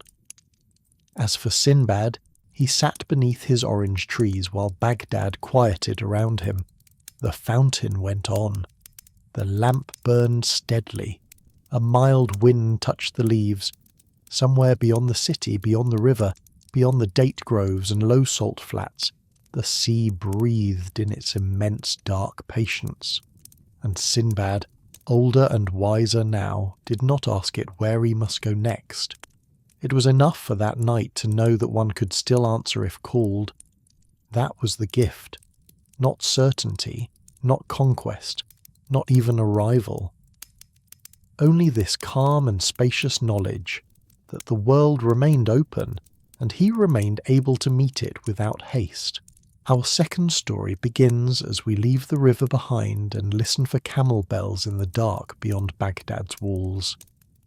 Sinbad, who'd returned from the sea with his heart made quieter and his possessions arranged less tightly around him than before, discovered in the months that followed that the world does not cease calling merely because a man has already answered it many times. It simply changes its voice. For a while after his return he was content to remain in Baghdad. He sat beneath the orange trees of his courtyard and let the days come to him without demanding of them more than they wished to give. He received old friends, corrected the accounts of hasty young merchants, distributed small gifts from the voyage to those who would understand them properly, and spent long evenings reading by lamplight with the fountain speaking at his side. He walked in the morning through streets still cool from night, bought sesame bread warm from the oven, spoke with booksellers beneath their awnings, and watched the city gather itself from dawn into noon in its accustomed many-handed way. Baghdad in such a season had 1,000 voices, each suited to its hour. At first light one heard sweepers in the lanes, water sellers adjusting their goatskins, the call to prayer passing from quarter to quarter like a cloth drawn gently over a table. By mid-morning the markets had opened and the city smelled of coriander, hot bread, lamp oil, parchment, leather, pomegranate, peel, coffee. No. Not coffee, for that fragrance had not yet entered the city's daily life. Instead, there were cardamom, lentils, charcoal, fig syrup, cumin and rosewater, together with less poetic but equally necessary scents of mule, sweat, wet rope, and plaster warmed by sun. So evening the heat drew back into the walls, lamps flowered in the arcades, and talk loosened into its softest forms. Old stories, bargaining conducted half in jest, children reciting lessons beside thresholds, and the quiet songs of craftsmen finishing work they had no wish to rush. Sinbad loved Baghdad. He loved its libraries, its perfumers' lanes, its inns full of travellers' lies and truths, its courtyards, its river stairs, its brass markets, and its wise old plane trees that seemed to have listened for centuries without once interrupting. Yet it was not the city itself that began calling him outward again. It was the hour after dusk, and when the heat had broken and sound carried farther than in daylight, and when from beyond the western gate he would hear, faint but unmistakable, the bells of camels entering from the inland roads. The sound was very different from the sea. Ship bells and rigging notes have a bright salt edge to them. They belong to wind caught in wood and rope, to water under tension, to distance measured by horizon. Camel bells, by contrast, are slower and more inward. They come in uneven patterns, low and thoughtful, accompanied by leather creak, padded feet on dust, the mutter of drovers, and now and then the dry cough of beasts that have known long roads and still prefer them to standing idle. They seem to carry night on them even before night has fully fallen. They smell, if sound can be said to smell, of wool saddlebags, dates, sun-warmed leather, dust lifted from old roots and wells approached at the proper hour. Several evenings in succession, Sinbad found himself pausing in the middle of whatever else he was doing when these bells sounded. Once he'd been listening to a copyist read aloud from an old history of far provinces and barely heard a line after the first bell. Another time he was examining a bolt of plain cotton, newly arrived from the south, and realised, half a quarter of an hour later, that he had been holding the cloth without seeing it while the caravan passed. On a third evening he went out through the gate almost without deciding to, and stood beside the road while the loaded camels came in under the reddening sky. Their bells were bronze and brass, some deep, some high, each with its own small weathered voice. Their loads were covered with striped cloth. One string carried indigo cakes wrapped in waxed leather. Another bore baskets of almonds and pistachios. A third had packs that smelled strongly of dried limes and cumin. Dust clung to their knees. The drovers wore turbans crusted pale with road salt, and their robes held the long creases of travel. None of them were in haste. Caravan does not improve itself by pretending to be a horse. Sinbad stood there until the last pack beast had gone by, and the bells had diminished into the city noise. Then he went home and slept lightly. By the fourth evening the feeling had become unmistakable. He did not wish, this time, for a harbour. He did not wish for a mast against dawn or the lift of a hull under open water. He wished for roads, not the broad ceremonial roads between palaces and markets, nor the little roads of the city that he knew too well to hear properly any more, but the older inland routes that rose and fell by wells, stars, caravansaries, orchards, ruined forts, salt flats, and the rumour of weather. He had spent so much of his life in ships that he had never given the overland roads the reverence they deserved. Yet all goods not born of the sea are brought to it by feet, hooves, and wheels, and all ports are fed by roads stretching back through dust and mountain shadow into places no tide can reach. What would it be, he wondered, to travel these roads as he had lately travelled the sea, without forcing a destination, With goods modest enough to be welcomed in many places, and with room enough in the heart to let weather, hospitality, and occasion shape the journey, the thought, once it entered him, did not leave. He tried for some days to examine it soberly. He reviewed what he knew of inland routes and found, with some embarrassment, that much of his knowledge was second-hand. He knew the names of market towns because cargo passed through them. He knew which roads yielded leather, wool, dyes, almonds, salt, ceramics, or paper, because merchants mentioned them over ledgers. He knew the general rhythm of caravans going out from Baghdad toward Kufa, Wasit, Mosul, Damascus, and the smaller roads that slipped away toward upland orchards, rose valleys, desert-edge wells, and date gardens in places too quiet to be named often in commercial talk. But he had not himself lived those roads deeply. That omission now troubled him less as a deficiency than as an unopened door. At last he went to the quarter where caravan brokers and inland merchants kept their offices. The contrast with the harbour districts he knew so well delighted him at once. There were no coils of wet rope, no tar smell, no gulls, no masts, no shouting over tide or draught. Instead there were shaded courtyards where camels knelt chewing solemnly, storerooms stacked with saddle packs, leather water bags hanging from pegs, reed mats rolled for camps, bales of wool tied with red cord, jars cushioned in straw, and stable boys moving with the patient caution required around creatures large enough to insult a man merely by sitting on him at the wrong moment. The air held dust, cumin, leather, lime-wash hay, and the faint sweetness of dates packed for the road. He visited 3 brokers and rejected 5 caravans before noon, or one was too eager for profit, and had named 4 markets before offering him tea. One carried too much brass and would be burdened in rough country. One had a master whose beard was magnificent, and whose water discipline, Sinbad judged from a single question, would be disastrous. A 4th intended a route so fixed that every halt had been argued into pride before departure, and Sinbad had learned enough by then to distrust any journey that could not tolerate correction. The 5th, though respectable, was bound chiefly by tax obligations, as would spend more time discussing stamped permits than stars or wells. It was on the 2nd day of his search that he found the caravan he wanted. Its leader was a woman named Safiya bint Marwan, called by some the Mistress of Wells, though never in her hearing if they preferred not to be corrected for using ornament where exactness would do. She was perhaps 58 years old, which in her case meant not softness but distilled capability.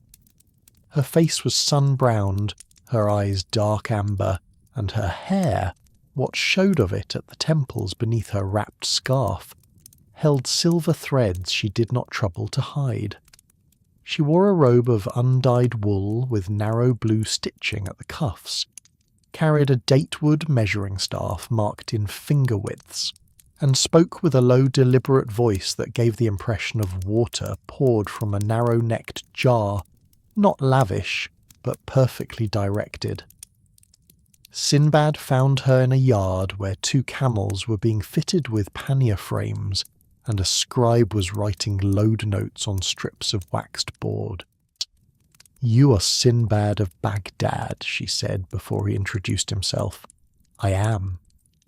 You've crossed more water than I have, but probably less dust." "That is likely true." She nodded as if that pleased her. "Then say what you want clearly, and if I can provide it I will say so. If I cannot, I will say that too." Sinbad liked her immediately. "I want a caravan," he said, "that can travel without pretending the road has already promised everything. I want to carry goods fit for several markets, not just one. I want a pace that respects wells, weather, and beasts. I do not want a master who shouts at camels or argues with shade, and I do not wish to declare a destination from a shaded yard when the season has not yet spoken." Sophia looked at him for a few moments, then at the sky above the courtyard wall. "Good," she said. Declared destinations are frequently a sign of inexperience or vanity. We set out after the next 3 market days. We carry indigo, linen, paper, glazed bowls, sesame, glass beads, lamp chimneys, medicinal gums, saffron in 2 small jars, and ordinary necessities. We begin westward by the old fig road, then see what the wells, reports, and heat require. If the Rose Valley is still in harvest, we may angle there. If the southern salt road is reopened after the washout, we may cut down to the caravanserais. If the northern orchards need cloth and have walnuts to spare, we may turn accordingly. Some of my merchants know where they hope to trade, but the caravan itself belongs first to water and safe passage. Can you ride a camel without resenting its opinions? I can resent them privately. That is acceptable, said Sophia. Thus it was settled. The goods Sinbad chose for this inland journey differed from those he had taken by sea, though some overlapped in the way useful things always do. He selected modest, various wares that would not overburden a string and might be welcome in many places. Folded lengths of white cotton and a few finer pieces of striped linen, packets of writing reeds and good ink cakes wrapped against damp, though damp would be less their enemy now than dust. Small bronze mirrors backed in wood rather than heavy brass, simple combs, needles and pins, saffron sealed tight, indigo cakes in waxed leather, rose attar, lamp wicks, a few fine-blown glass bottles padded in wool, and several bundles of Baghdad paper which inland scholars and judges often valued when local sheets ran coarse. To these he added gifts rather than trade. Small things chosen for hospitality, preserved lemons, honey in tiny sealed jars, cardamom, and a little chest of dried apricots from a northern orchard. Safia's own caravan already included merchants and travellers of several kinds. There was Dawood, the paper dealer, a long-nosed man with melancholy brows and the unnerving habit of rubbing parchment edges between finger and thumb as if he could hear quality through skin. There was Ruqayya of Kufa, a widowed potter who travelled with 3 assistants and 2 astonishingly patient camels bearing glazed cups, water jars, and shallow bowls nested in reed and wool. There was an older drover named Misk, who knew the temper of every beast under his charge, and addressed them by insults so fondly delivered that they seemed like blessings. There was Faraj, a date broker from a southern oasis, round and courteous, who laughed with his whole shoulders. There was a youth called Ilyas, not much older than 17, who handled the starboard and knew the names of wells he'd never yet seen. There was also a physician's assistant named Samina, travelling with herbs, salves, and 2 locked cases of instruments, wrapped so carefully that everyone assumed they were treasure. The camels themselves formed a society of greater dignity and less speech than the humans, though Misk would have disputed the first claim. Their bells were of different metals according to load and owner. Their saddles smelled of leather, wool, and road dust from previous years. Their eyes expressed either calm contempt or unexpected tenderness, depending on how one approached them. Sinbad, who had dealt with mules, sailors, merchants, parrots, and at least one unfortunate monkey in earlier voyages, found camels agreeable so long as one admitted at once that they were under no obligation to flatter a man's self-importance. They left Baghdad on a dawn washed pale by recent heat. The city walls took the first sun at their upper edges while the lower road still lay in soft shadow. The caravan moved out not with noise but with deep, gradual stirring. Kneeling beasts rising one by one, ropes checked, bells settling into rhythm, scribe boards tied under cover, water skins counted, loads shifted, greetings called quietly, and at last that slow, majestic forwardness, unique to caravans, in which even the act of departure seems to remember earlier departures, and therefore refuse to be theatrical. Sinbad rode not in front and not at the rear, but in the middle third, which suited him. From there he could hear enough of the caravan's body to learn its temper. He heard the higher bells of Ruqayyah's pottery string, the leather groan of Faraj's date packs, the soft mutter Misk used with the lead camels, the whisper of cloth against pannier edges, the steady tread over packed dust. As Baghdad receded behind them, its domes and walls softening in light, he felt something familiar loosen inside him once more. Yet it was not the sea's release. The sea opens outward at once. The land journey opened by degrees, one breath at a time, as if asking first whether he could match its slower heartbeat. The road out of Baghdad ran through cultivated stretches at first. There were fig orchards, melon patches, irrigation ditches, low mud walls, vineyards under reed screens, and little shrines where travellers paused to touch the lintel or pour a few drops of water. Women with baskets walked toward the city. Boys drove goats between stubbled strips. Men repairing a wheel under a mulberry tree looked up briefly and then returned to the spoke with the complete concentration of those who know that roads are sustained as much by axles as by prayers. Only after midday did the land begin to widen and simplify. The orchards thinned. The ground grew paler and more stony.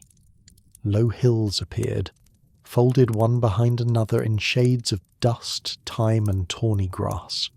The road narrowed into what was less a road than a correctness of direction, marked by use, memory, and the occasional standing stone. Here the caravan's pace settled fully. Wells and shade determined more than desire. Safia halted them at a grove of tamarisk where an old cistern lay cool under an arched roof. There they rested through the worst heat, watered the beasts and ate flatbread with olives, cheese and sliced cucumbers carried wet in cloth from the city. Sinbad found the stillness of caravan halts unlike any pause at sea. A ship at rest remains subtly alive to swell, tide and the movement of its own held energies. A caravan at rest becomes almost domestic. Rugs are spread, kettles emerge, saddles are checked.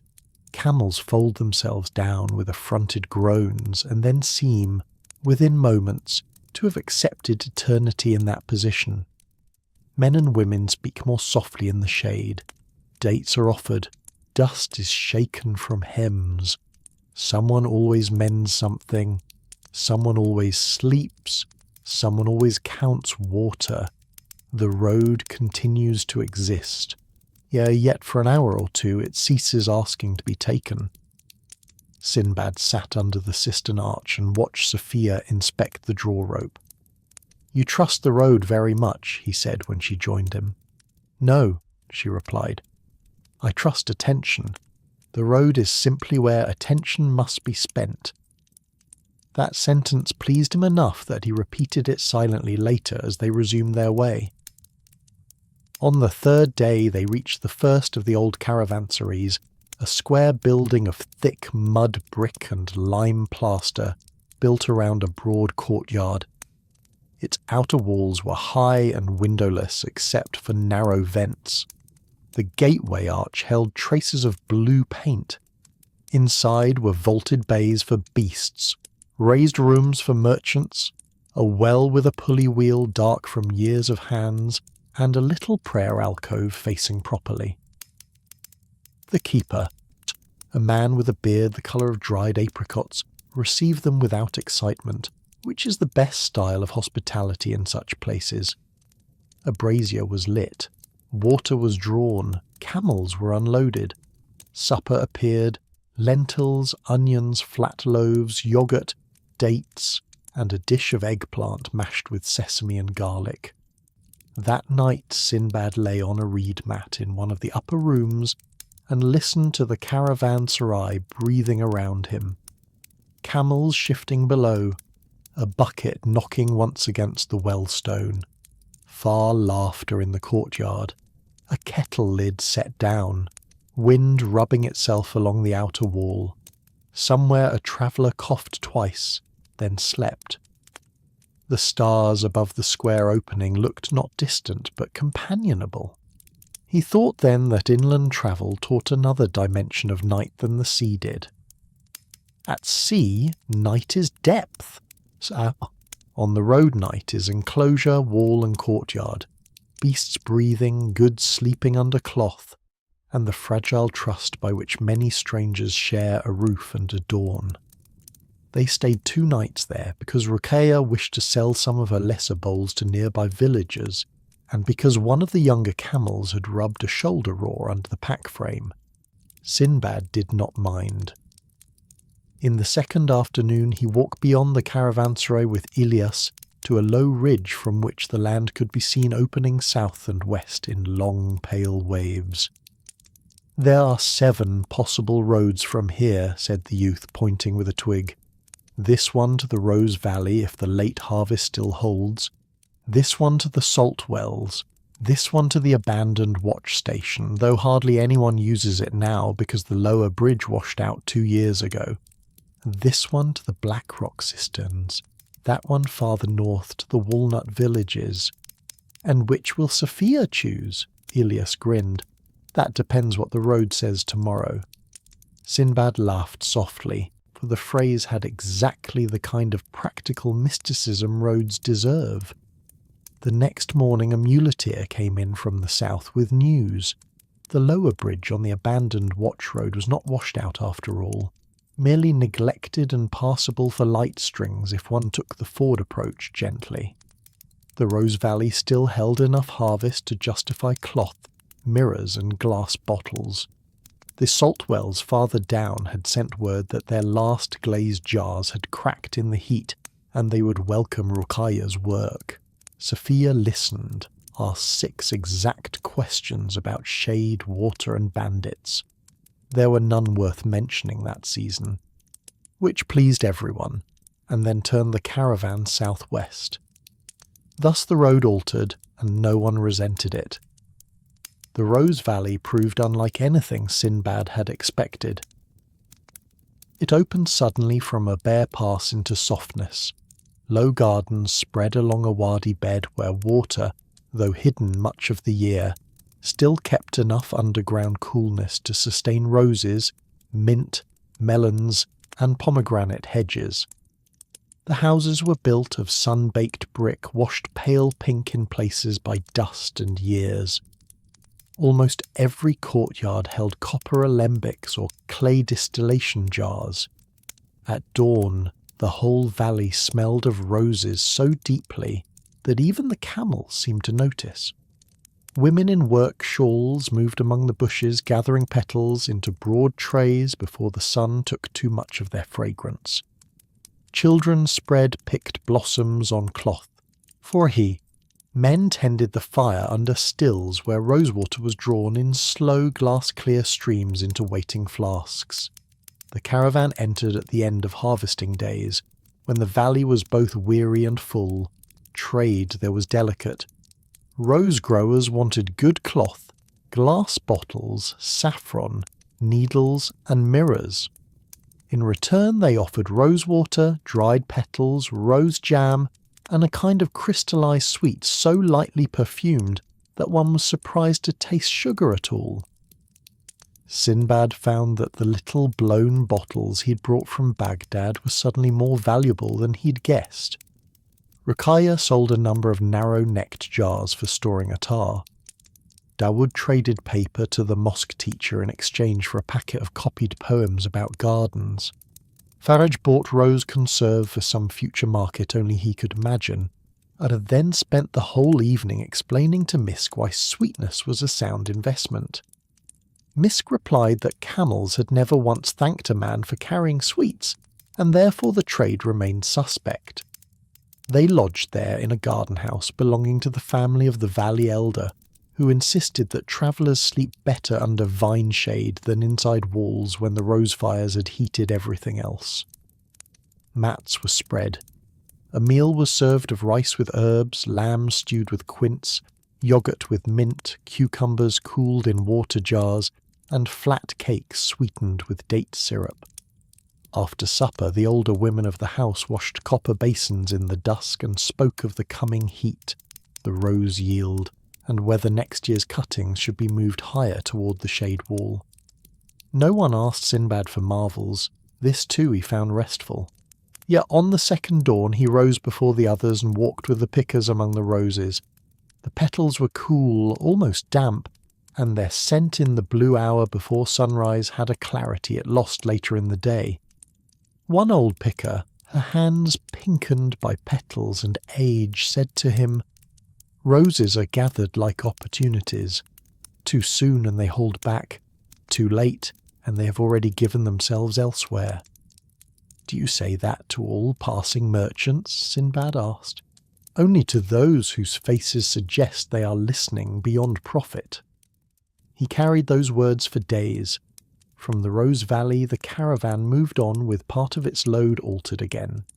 Some mirrors gone, some glass sold, new flasks carefully packed, dried petals tied in wax cloth, rose jam in sealed jars. A little attar too expensive for ordinary buyers, and therefore precious to have. The route bent now toward the salt wells, where the land flattened into pale expanses crusted with light. Here the road was harder on the eyes and softer underfoot, the dust finer, the shade scarcer. Salt bushes grew low, lizards flickered over the ground like quick thoughts. The bells of the caravan sounded clearer in the dry air, each note carrying long after its source had moved. It was in this country that the mild trouble of the journey arose. Toward the close of one long day, a wind came up from the south, not violent but persistent and full of grit. Sophia, reading it at once, halted the caravan earlier than usual near a ruined cairn that stood beside an old well road no longer much used. It had once been a fine stopping place, and that was plain even through neglect. There were outer walls, a gateway, fragments of plaster painted with faded blue stars, a courtyard partly filled by drifted dust, and on the north side the remains of a well house with a collapsed awning and a trough split down the middle. One corner tower still stood. The rest leaned toward memory. "We shelter here?" asked Dawood doubtfully, staring at the half-buried yard. "We shelter here because the wind is going to become tiresome," said Sophia. They brought the beasts inside, lashed cloth over the gate gap, and set camp in the lee of the best wall. The grit-thick air deepened toward evening until the outer land vanished in pale, moving haze.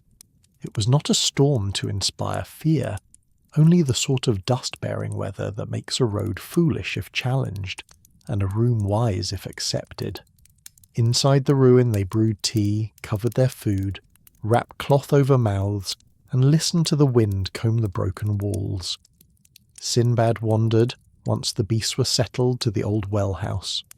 Under the dust he found carved stonework, niches for lamps, hooks where traveller bowls had once hung, and a shallow channel leading from the well curb toward what must have been a cistern or trough court.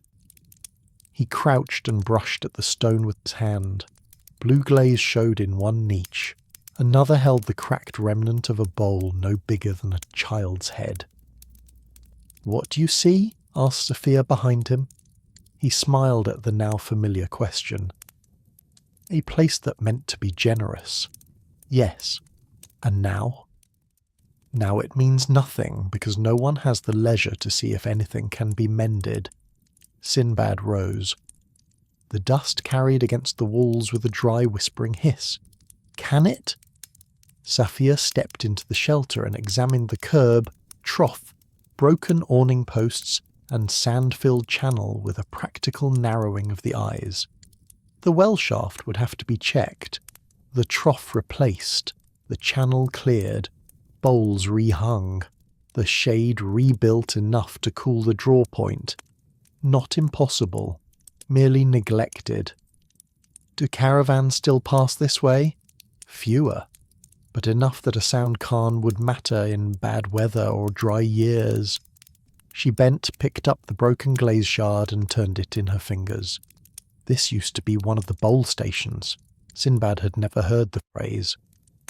Safia saw his expression and explained. On some inland roads, especially where the wells were brackish and the shade uncertain, Khans kept bowl niches at the draw points, when one bowl hung for each direction. Travellers washed and refilled what they used, then left it for those behind. A poor man could come with no vessel and still drink. It was considered indecent to take a bowl away or leave one filthy. These places worked because everyone understood that thirst belongs to whoever arrives next as much as to oneself. Sinbad looked at the empty hooks under dust. The idea moved him more than he expected.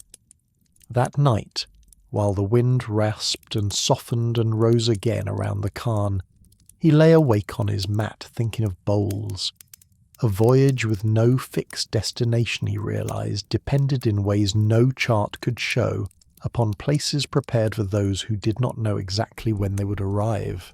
Wells, quays, inlets, caravanserais, shelters, and bowls hanging clean beneath shade.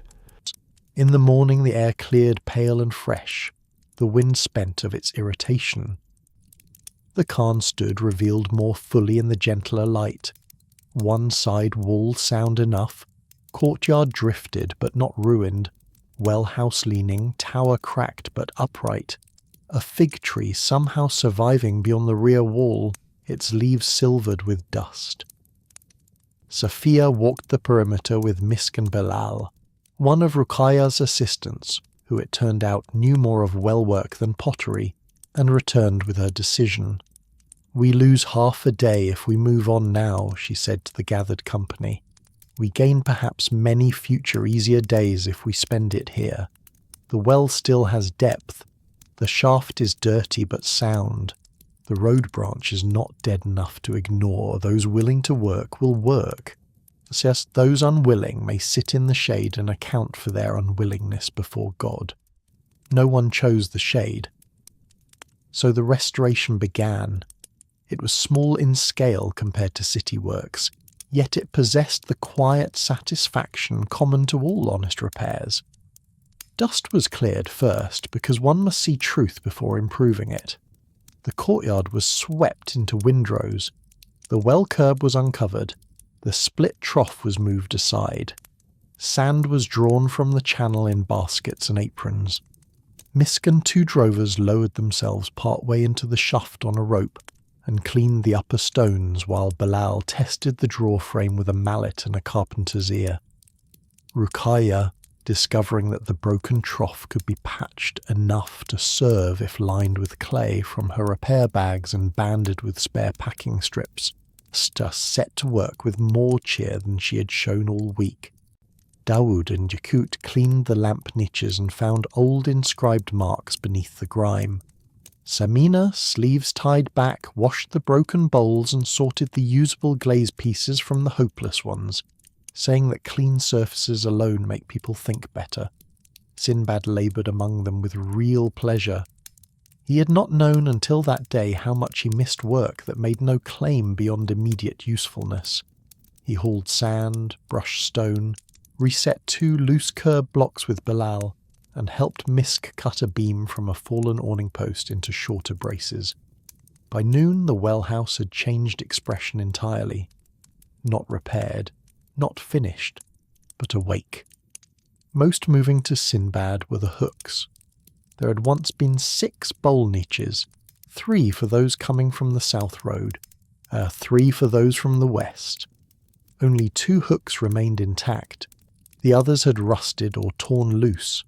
Ruqayya, after muttering that no one respected clay or iron for as long as such things deserved, produced from one of her packs a roll of spare wire, 3 small pottery pegs and 2 blue-glazed cups with handle loops that has cracked slightly and firing and could not be sold with honour. They can hang, she said. That is enough.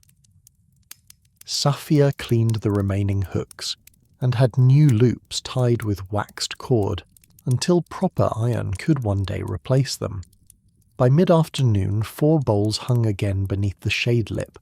1 old white one, crazed with age, 1 green-glazed cup with a repaired rim, and Ruqayyah's 2 blue ones. They were humble and mismatched. Sinbad thought them beautiful. "What will stop someone from taking them?" asked Ilyas, who was still young enough to mistrust the unseen better sides of strangers. Safia answered while drawing water into the patched trough. "Nothing except the road teaching manners to those who survive it." The well itself, once cleared, yielded cool water with only a little bitterness. Not sweet, but not hard either. Enough for men, beasts, and the grace of a bowl station.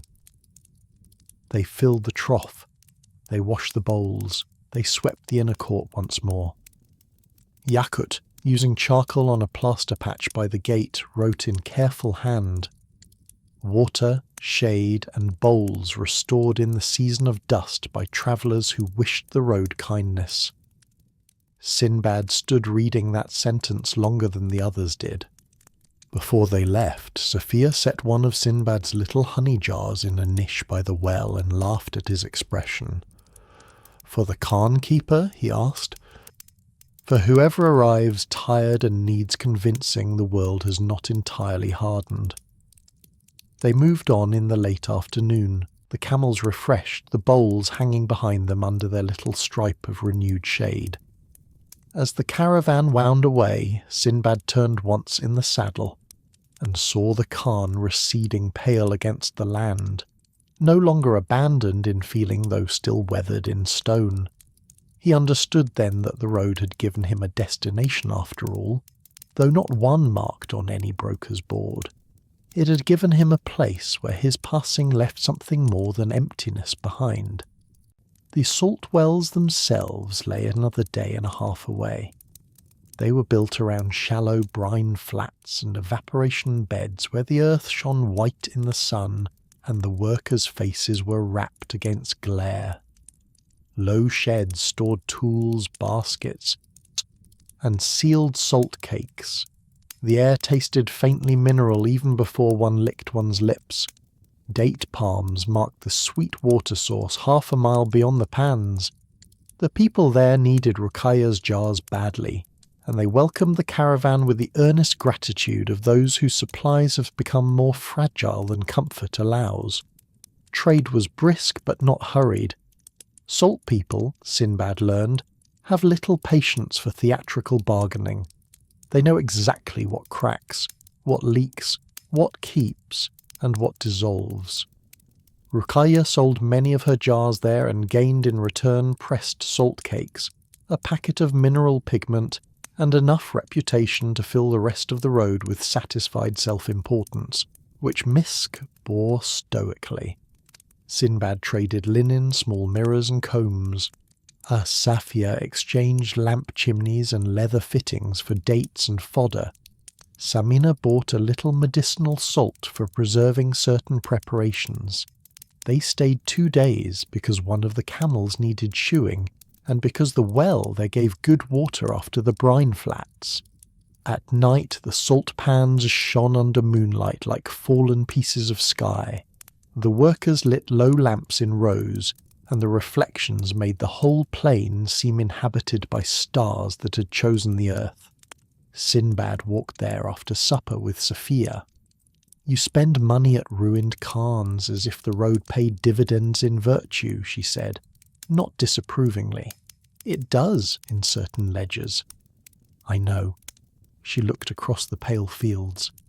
"My father used to say that the road remembers generous stops longer than profitable ones." "Was he a caravan master too?"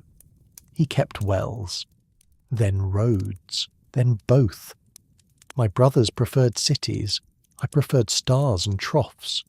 She paused, then added, I also preferred camels to husbands, which simplified several arguments.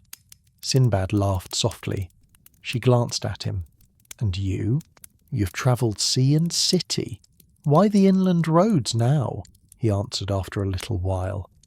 On the sea I learned that one can travel well without declaring the end before beginning. I wanted to know if land would teach the same. And has it? Yes, he said. But more slowly. The sea strips a man quickly. The road sifts him. Safia looked pleased by that, though she said only, "Good." From the salt wells they turned northward, following reports of cooler weather in the orchard district beyond a belt of black rock. The land changed again, as all good journeys allow it to do. Earth's white glare gave way to darker ridges, dry gullies, and slopes where wild pistachio and thorn trees clung between stones. Then came a region of low villages built partly from black volcanic rock, their walls cool even in afternoon heat. There were pomegranate orchards there, and walnut groves higher up, and women who dyed wool in muted colours from bark and root rather than bright market hues. The caravan sold cloth and paper, bought walnut soap and a little wool, and exchanged long road stories with muleteers who had come from colder places farther north, where mornings already bit at the fingers. Sinbad found himself deeply restful in those orchard villages. They held none of the Rose Valley's fragrance nor the salt flats' moon-silver severity. Instead they offered shade, cool water, and the sound of husks cracking in courtyards. He sat one afternoon beneath a walnut tree while an old man showed him how the village dried pomegranate seeds on roof mats and stored them in jars to sharpen winter stews. The old man, hearing who he was, asked not for marvels but whether sea fog and mountain fog smelled the same. Sinbad answered truthfully that they did not, and the two of them discussed the matter for a surprisingly long time. As the season bent further, the caravan reached a high caravanserai built near a saddle between hills. Its walls were faced in dark stone. Wind caught at its corners and sang under the eaves. From there 3 roads divided, one toward colder uplands, one toward a river market, and one curving back eastward through fig country toward the great river plain. Safia called a halt of 2 nights to consider their turn. Neat reports had arrived from other travellers. The upland road was already roughening with early cold and offered little trade besides wool and dried apples. The river market promised paper sales and easy descent, but one bridge tax had doubled and offended Daoud beyond measure.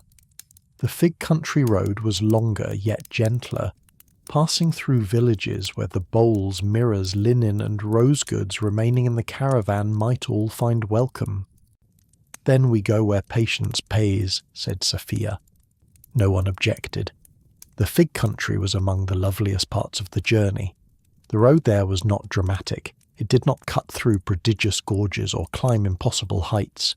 It simply wound through human country in the fullest sense. Terraced figs, almond trees, little irrigation channels, white shrines under cypress shade, donkey mills, threshing yards, olive presses and villages where plaster walls were painted with pomegranates, or simple hand patterns in red earth. Children watched the caravan from roof edges. Women with trays of split figs drying in the sun moved aside and nodded. Men repairing channels straightened, shaded their eyes, and asked which road behind was dustiest, and whether the bridge near the old watch-cairn truly still stood. "It does," Sinbad found himself answering more than once. "And the bowls are rehung." Each time he said it, he felt a small inward warmth. One evening in that country the caravan lodged at a family-run cairn, no larger than a merchant's courtyard, set beside a spring under fig trees. There was no grand gateway, only a low arch and a wall thick with vine. The keeper and his sisters served stew with chickpeas, onions roasted in ash, from sheep yogurt, figs with sesame, and a sour cherry drink cooled in a jar sunk to its neck in spring water. After supper, the keeper's mother brought out an old board game with inlaid squares and challenged anyone foolish enough to play her for walnuts. Faraj accepted and lost steadily, to the delight of all. Sinbad sat a little apart on the spring wall. The water moved clear over mossed stone. Figs split and drying on reed trays gave a sweet dusty fragrance to the air.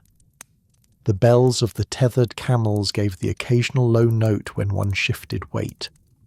Above the wall the first stars showed through fig leaves. Samina, the physician's assistant, came and sat nearby with a cup of the sour cherry drink. "You look," she said, "as if you've found something you were not naming when you left Baghdad." Sinbad smiled. "Have I?" "Yes. Old men become less opaque only in useful circumstances," he laughed softly. "And what do you think I found?" She sipped, then looked toward the road beyond the fig wall. Perhaps that direction is not the same thing as purpose. He took a long time answering because the sentence was worth letting settle. "Yes," he said at last. "Perhaps exactly that." The return toward the river plains was not merely a retracing.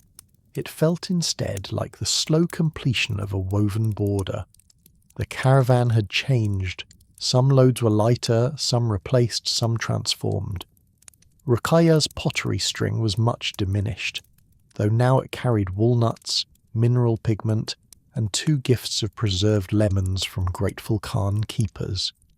Dawood had sold most of his best paper and acquired copied folios, rough wool, and 1 old map of wells he guarded more jealously than his purse.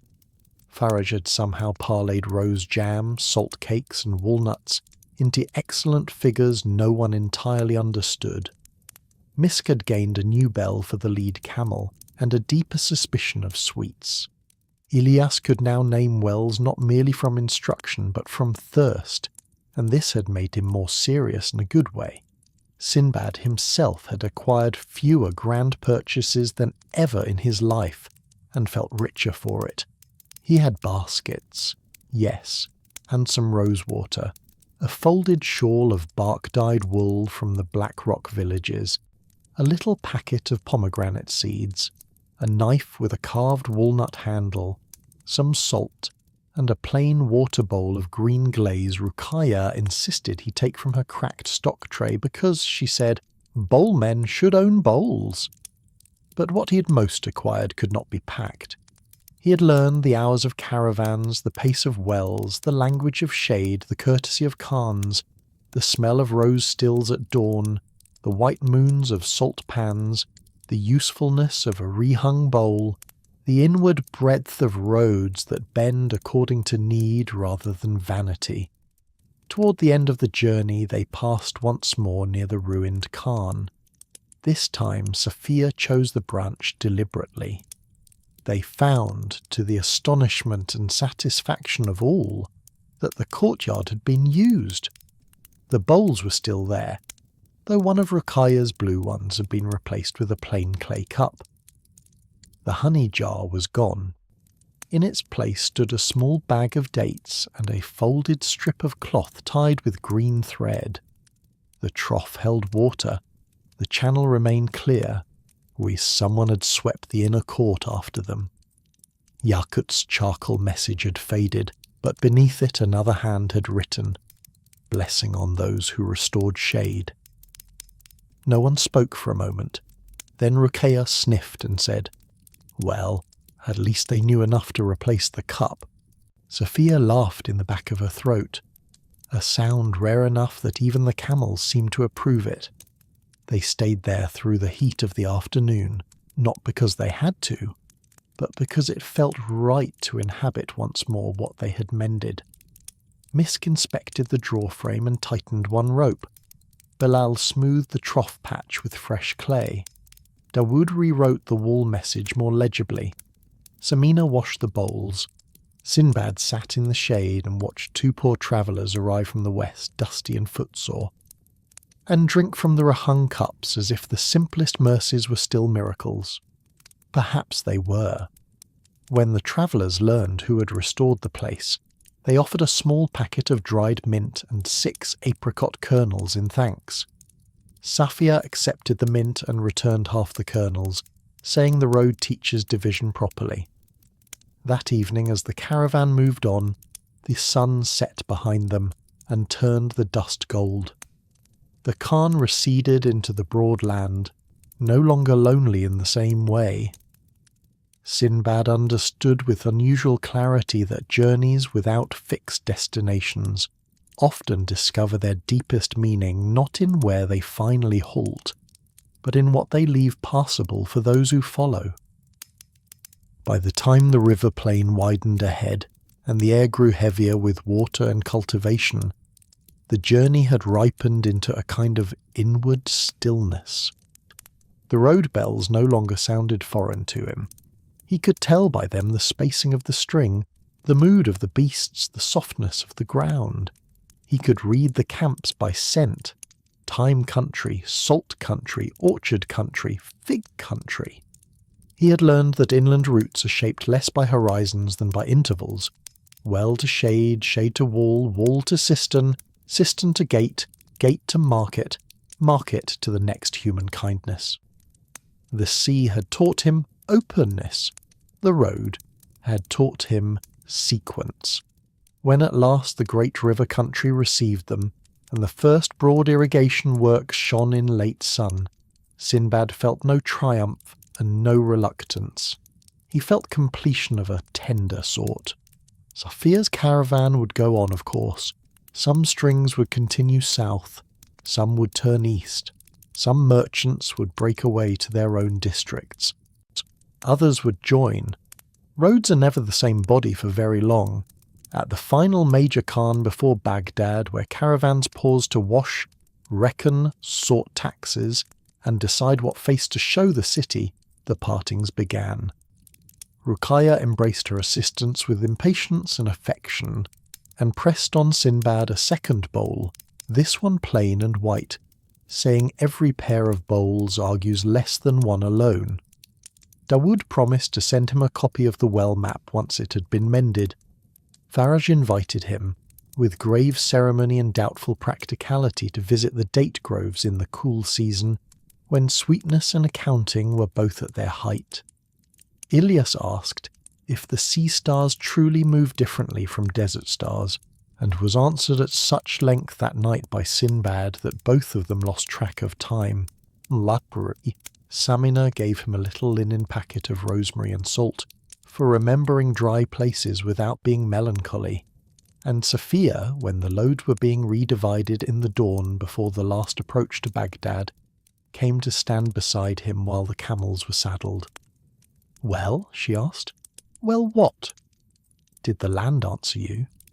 Sinbad looked at the road ahead, then back at the dust-soft route behind, which already seemed full of bowls, wells, fig shade, rose steam, and caravan bells fade in toward some other day. "Yes," he said, "differently than the seas, but yes." Safia adjusted the scarf at her throat. "Good. Then do not spoil it by summarizing poorly when you return." He laughed. "I will try not to." She gave him a long glance. "No, don't try. Listen, then speak." That, he thought, was a fitting last instruction from a roadmaster, or Baghdad received him in another season than the one in which he'd left. The heat had changed. The light fell differently in the courtyard. Orange leaves had thickened. The fountain sounded exactly the same and completely new. His household, accustomed by now to his departures and returns, welcomed him with relief. Good bread, cool water, and the tact not to ask for an account before he had washed the road from himself. He unpacked even more slowly than after the sea journey. The bowls came out first, one green, one white. He set them side by side in a niche near the fountain where morning light would touch them. The baskets followed, the bark-dyed shawl, the pomegranate seeds sealed in a jar, the walnut-handled knife, the salt wrapped in cloth, the rose-water and attar from the valley, the black rock wool, the dried mint from the grateful travellers at the restored Khan. None of these things were spectacular. Together they made the room wider. The young merchants came again, as they always did, and asked, "Where did you go this time?" Sinbad found that the answer was even harder to compress than the last. To the Rose Valley, yes, to the salt wells, to black rock villages and fig country roads, to caravanserais, courtyards, bowl stations, orchard walls, and the interior of a dust-bearing afternoon, to a ruined Khan and then to its return, to a road that divided and rejoined according to thirst, weather, goods, and grace, to the slower arithmetic of land. Some of the young men wanted, as always, marvels.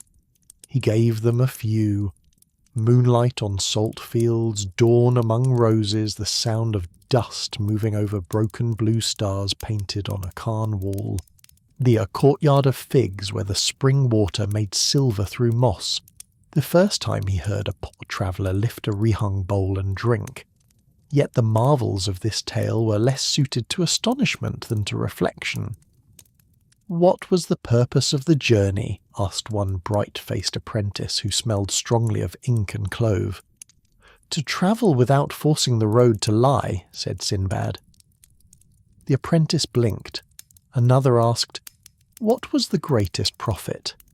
Sinbad answered, "I learned where hospitality lives when there are no harbours."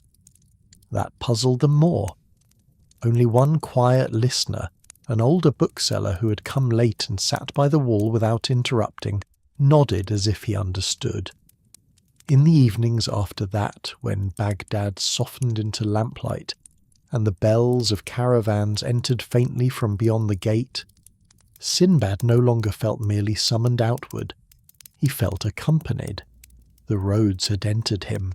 Their rhythm remained in how he walked to the market, in how he sat before replying to a question, in how he now preferred to keep water in 2 bowls by the fountain instead of 1.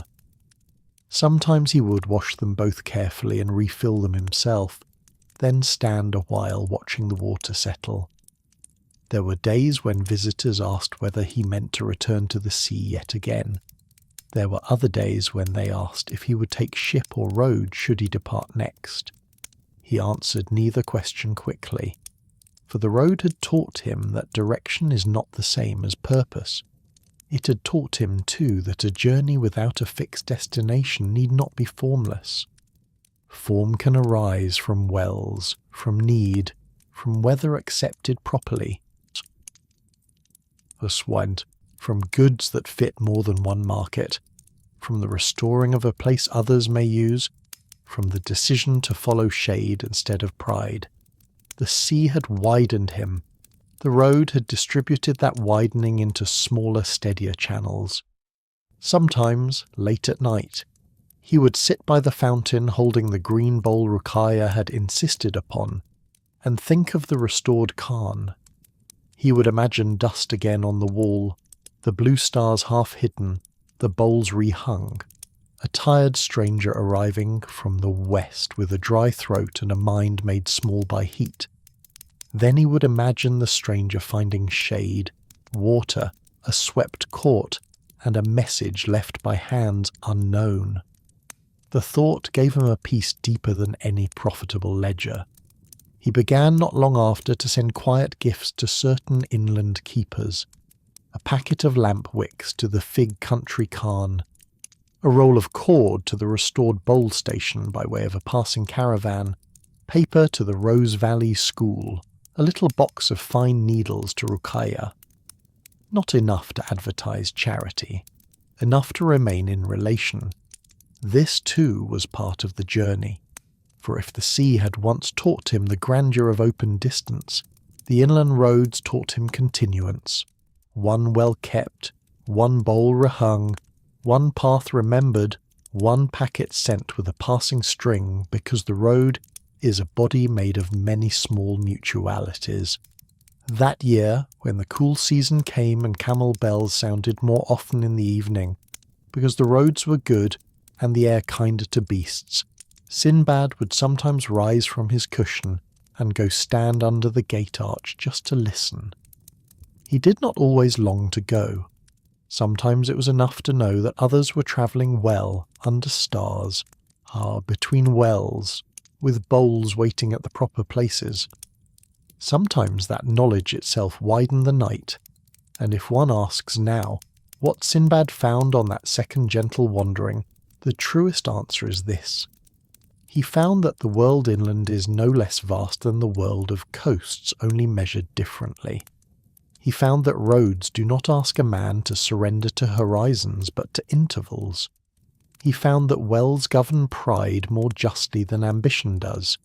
He found rose steam at dawn, moonlight on salt, fig shade at evening, and black stone cool beneath the hand. He found a caravan master who trusted attention more than declaration. He found companions whose usefulness made silence companionable. He found that dust can hide a road without erasing it, and that a bowl rehung in shade may be as noble a work as any bargain struck in a prince's port. Above all, he found that a journey with no destination can still leave behind a place more welcoming than it found it. In later years, when people in Baghdad spoke of Sinbad's sea wisdom, some remembered also that he had once gone inland and returned carrying bowls instead of marvels. Younger men, of course, did not always understand at first why this mattered, but older listeners, especially those who had known wells, orchards, and long roads under weather, would nod when they heard it. For they knew that a man who comes home loving bowls has likely learned something worth keeping. And so, in his courtyard beneath the orange trees, with the fountain speaking softly and 2 road bowls gleaming in their niche, Sinbad rested well through that season. The city around him remained full of its own grand and ordinary business. The river went on. Caravans entered, ships departed, merchants argued, scribes copied, bakers rose before dawn, children chased one another in the alleys. Somewhere beyond all of that, on a pale branch road in dry country, a patched trough held water beneath a restored shade, and bowls hung ready for whoever came next. Sinbad liked to think of that. It made Baghdad feel less like an ending, and more like one stop among many in the world's long courteous exchange of passage and rest. And when, on the gentlest nights, the wind turned just so beyond the city, and brought with it the far bells of camels moving under stars, he would listen without impatience and without regret. The road remained. That was enough for sleep. Our third story begins as we follow the river at evening, when the lamps of Baghdad are just beginning to flower along the quays, and the slow, dark water holds each light a moment before carrying it softly away.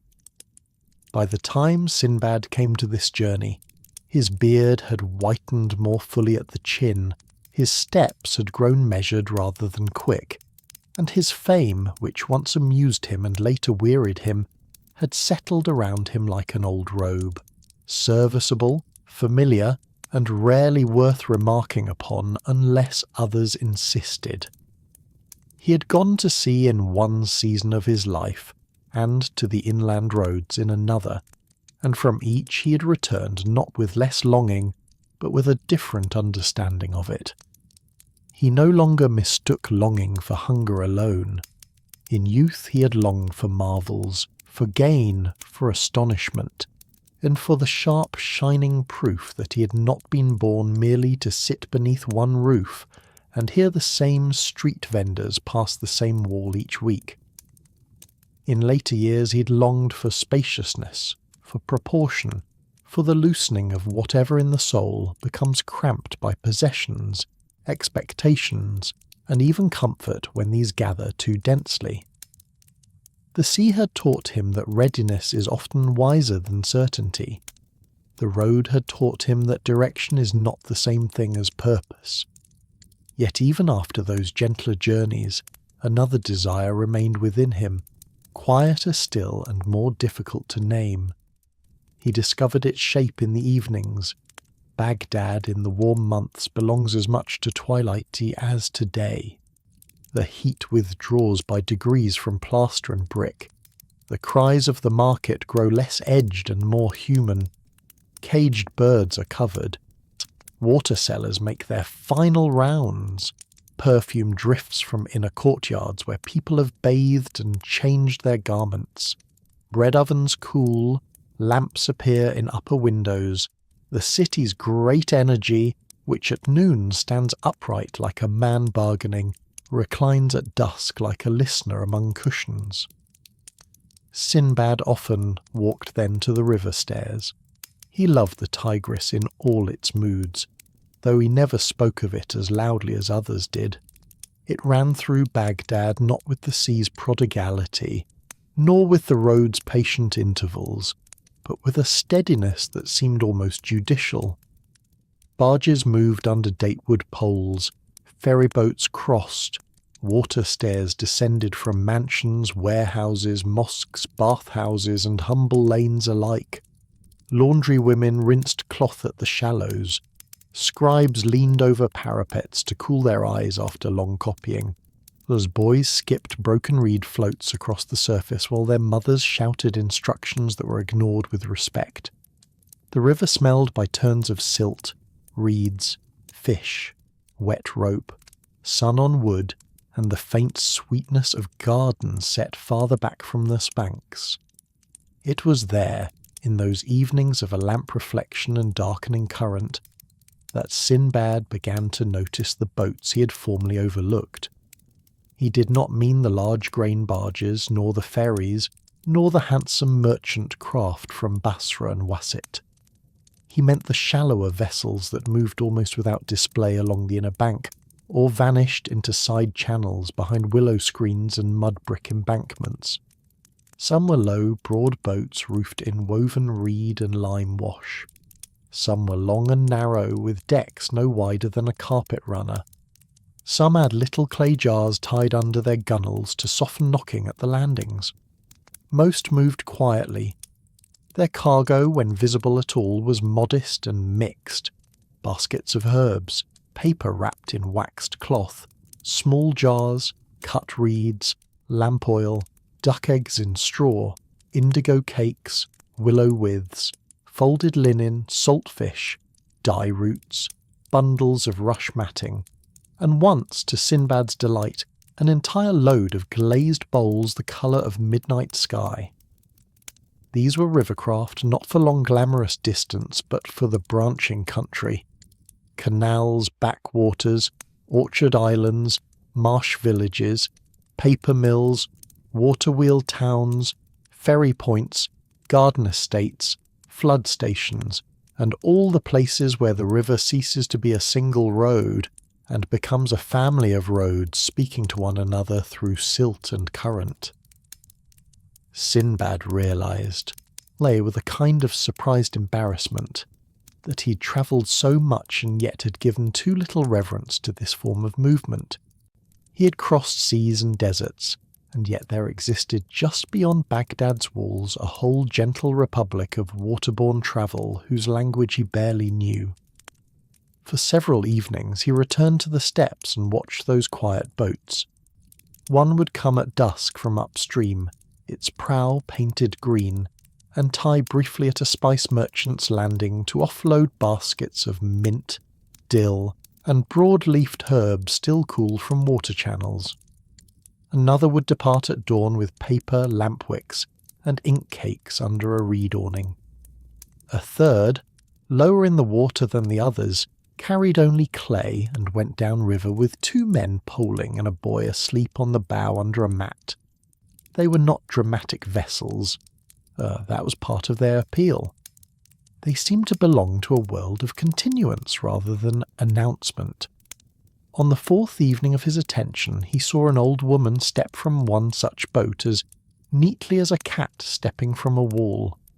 She wore a robe of faded blue striped with narrow white lines, practical and river-washed. Her headscarf was tied close against the damp evening air, and her hands, though lined and browned by many seasons, moved with an ease that made even the tying of a landing rope look like knowledge distilled. She carried no lantern yet, though the light had begun to soften.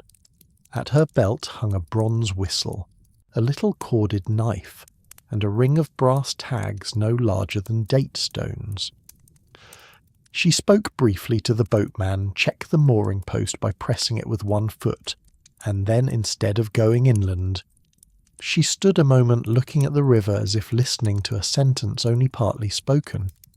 Sinbad, who had learned that curiosity in old age should wear better manners than in youth, approached only when she had turned. "Peace upon you," he said. "And upon you," she replied. "Do you work these channels often?" She gave him one quick glance, the kind that takes a measure without claiming to. Her eyes were dark and very clear, often enough to know they change if neglected. That sounds like most worthy things. A brief light entered her face, not quite a smile. "Not yet." "You are Sinbad." "So I am accused." She looked back toward the boat. "Then you have travelled seas and roads, and have somehow left the inner river for old age. That is unusual." He inclined his head. "It is possible to overlook what is nearest if it moves too quietly."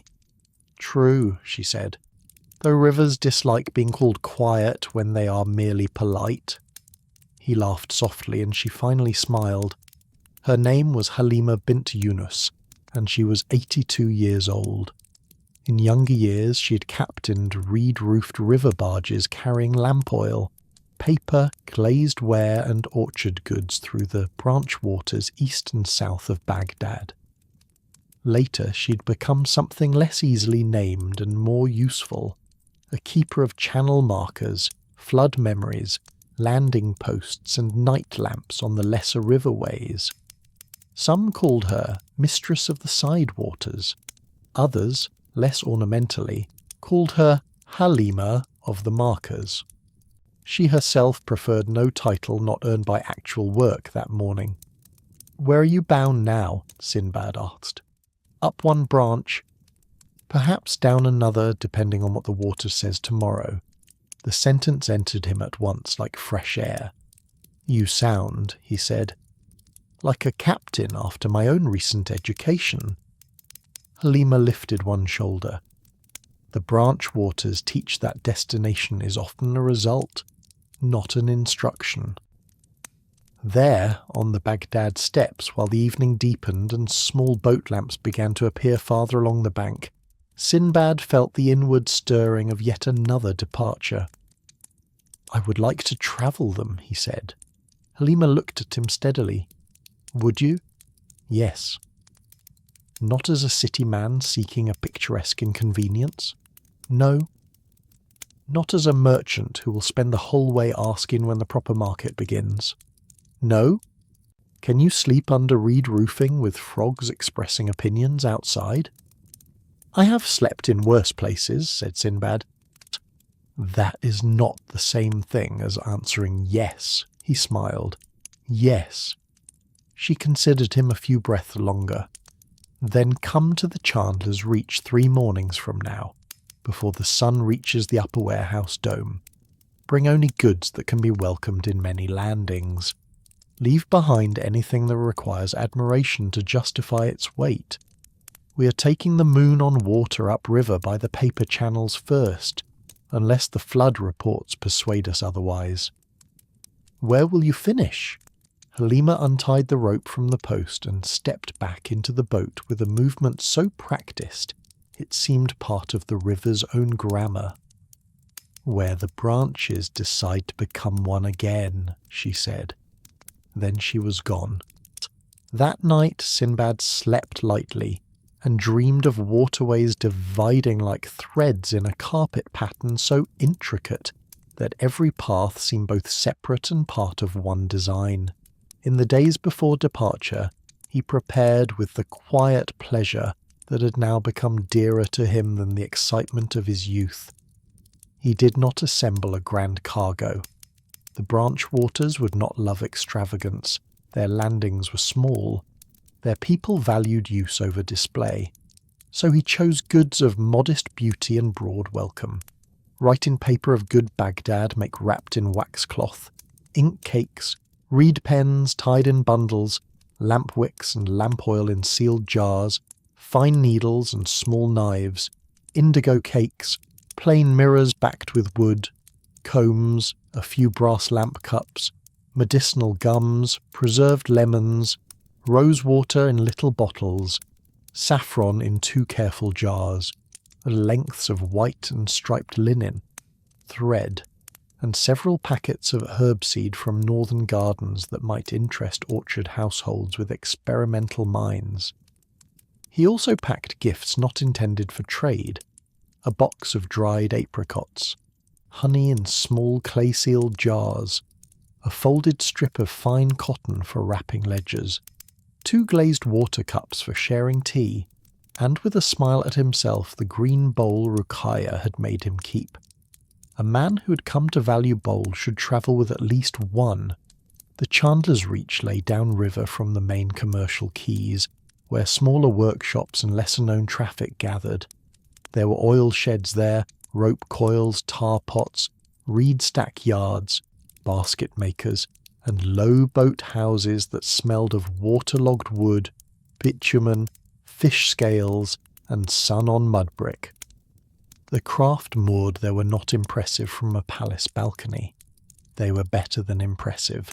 They were useful. The Moon on Water proved to be a broad, low-river vessel with a shallow draught, a reed-roofed central deck-house, a stern shelter of woven matting, and a prow painted with a pale crescent over blue waves. Its hull had been tarred and retarred until it showed layers of black gleam beneath the scratches of long service. Clay jars hung from the sides at the landings to soften knocks.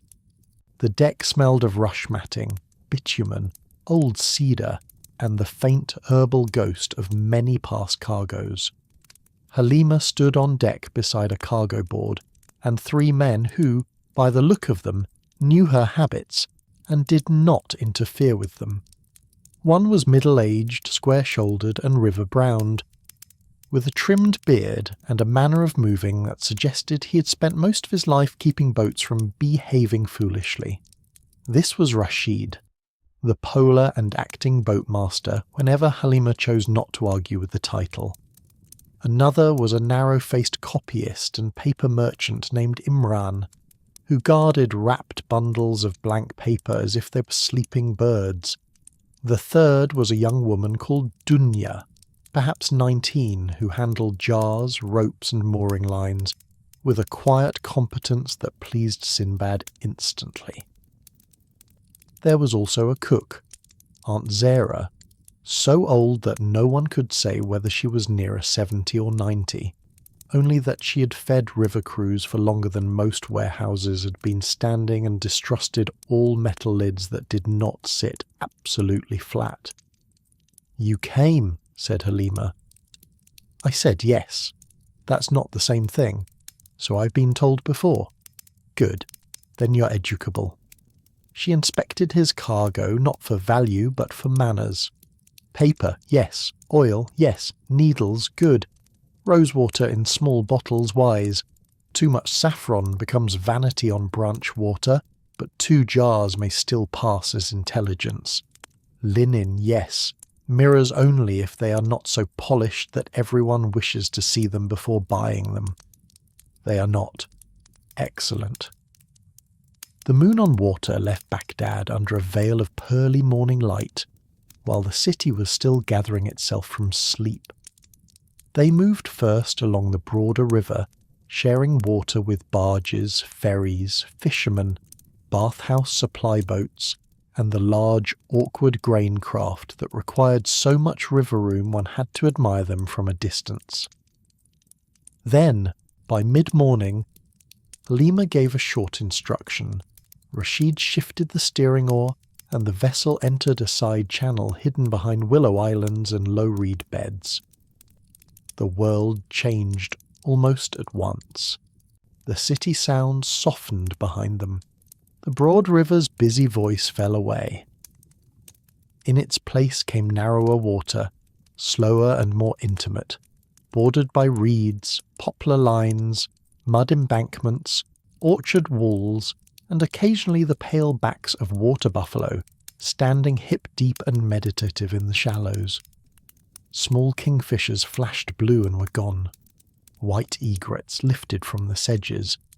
The banks smelled of wet earth, mint, silt, figs, and sun warming the damp side of things. Little landings appeared where one would never expect them from a city map. A plank under 2 willows, a stair cut into mud brick, a post with a hanging lantern niche, a stone slab where jars had been set down so often their circles remained worn into it. Sinbad stood at the prow and felt not the widening of the sea nor the measured interval of the caravan road, but something else entirely. The branch waters did not open away from him. They drew him inward.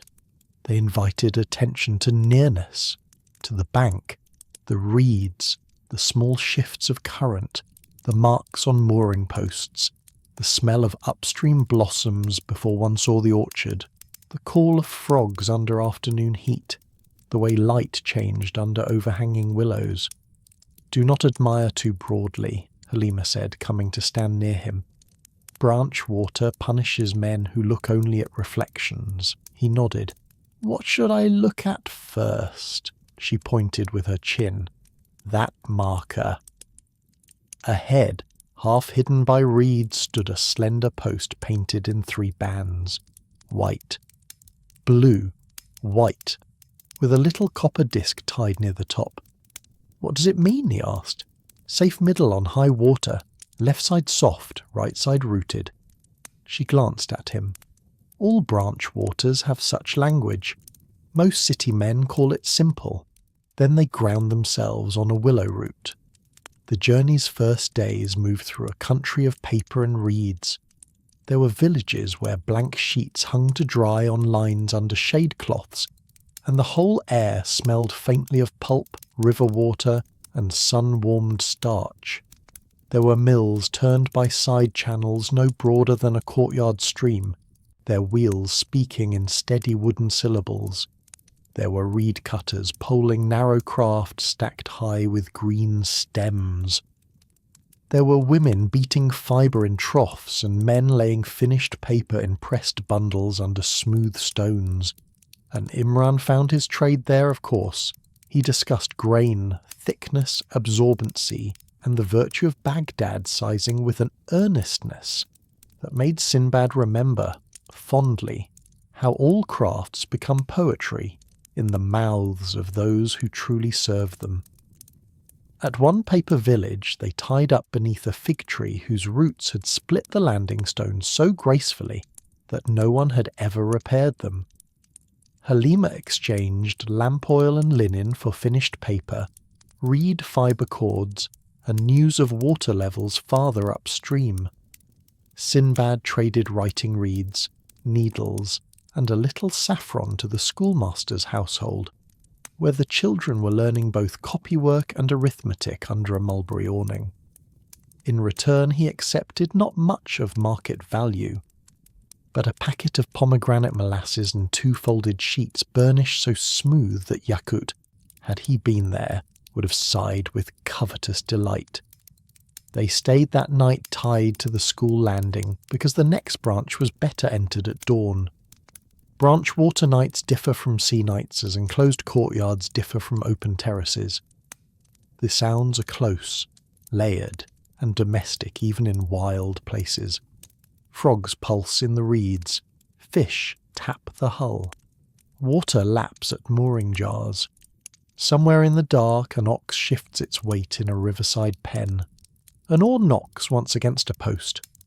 Distantly a dog barks from a village lane. Lamps glow behind reed screens. The stars seem lower because the banks hold them. Aunt Zara cooked rice with dill, lentils with onions, and tiny fried fish dusted in coriander. They ate on deck under the roof edge while moths circled the lamp. Halima spoke little. Rashid told a long story about a duck that had once stolen his breakfast from the very bowl in his hands. Dunya mended a rope halter. Imran counted paper bundles and recounted them for comfort. Sinbad listened and felt as if he had entered not only another route, but another scale of living. The next morning brought mist. It rose not from storm but from the coolness before dawn, meeting the warmer channels. It lay on the water in long grey folds, leaving the tops of reeds and the upper branches of willows visible, while the lower world drifted in pearl uncertainty. Halima moved through it as though she had long ago made her peace with partial knowledge.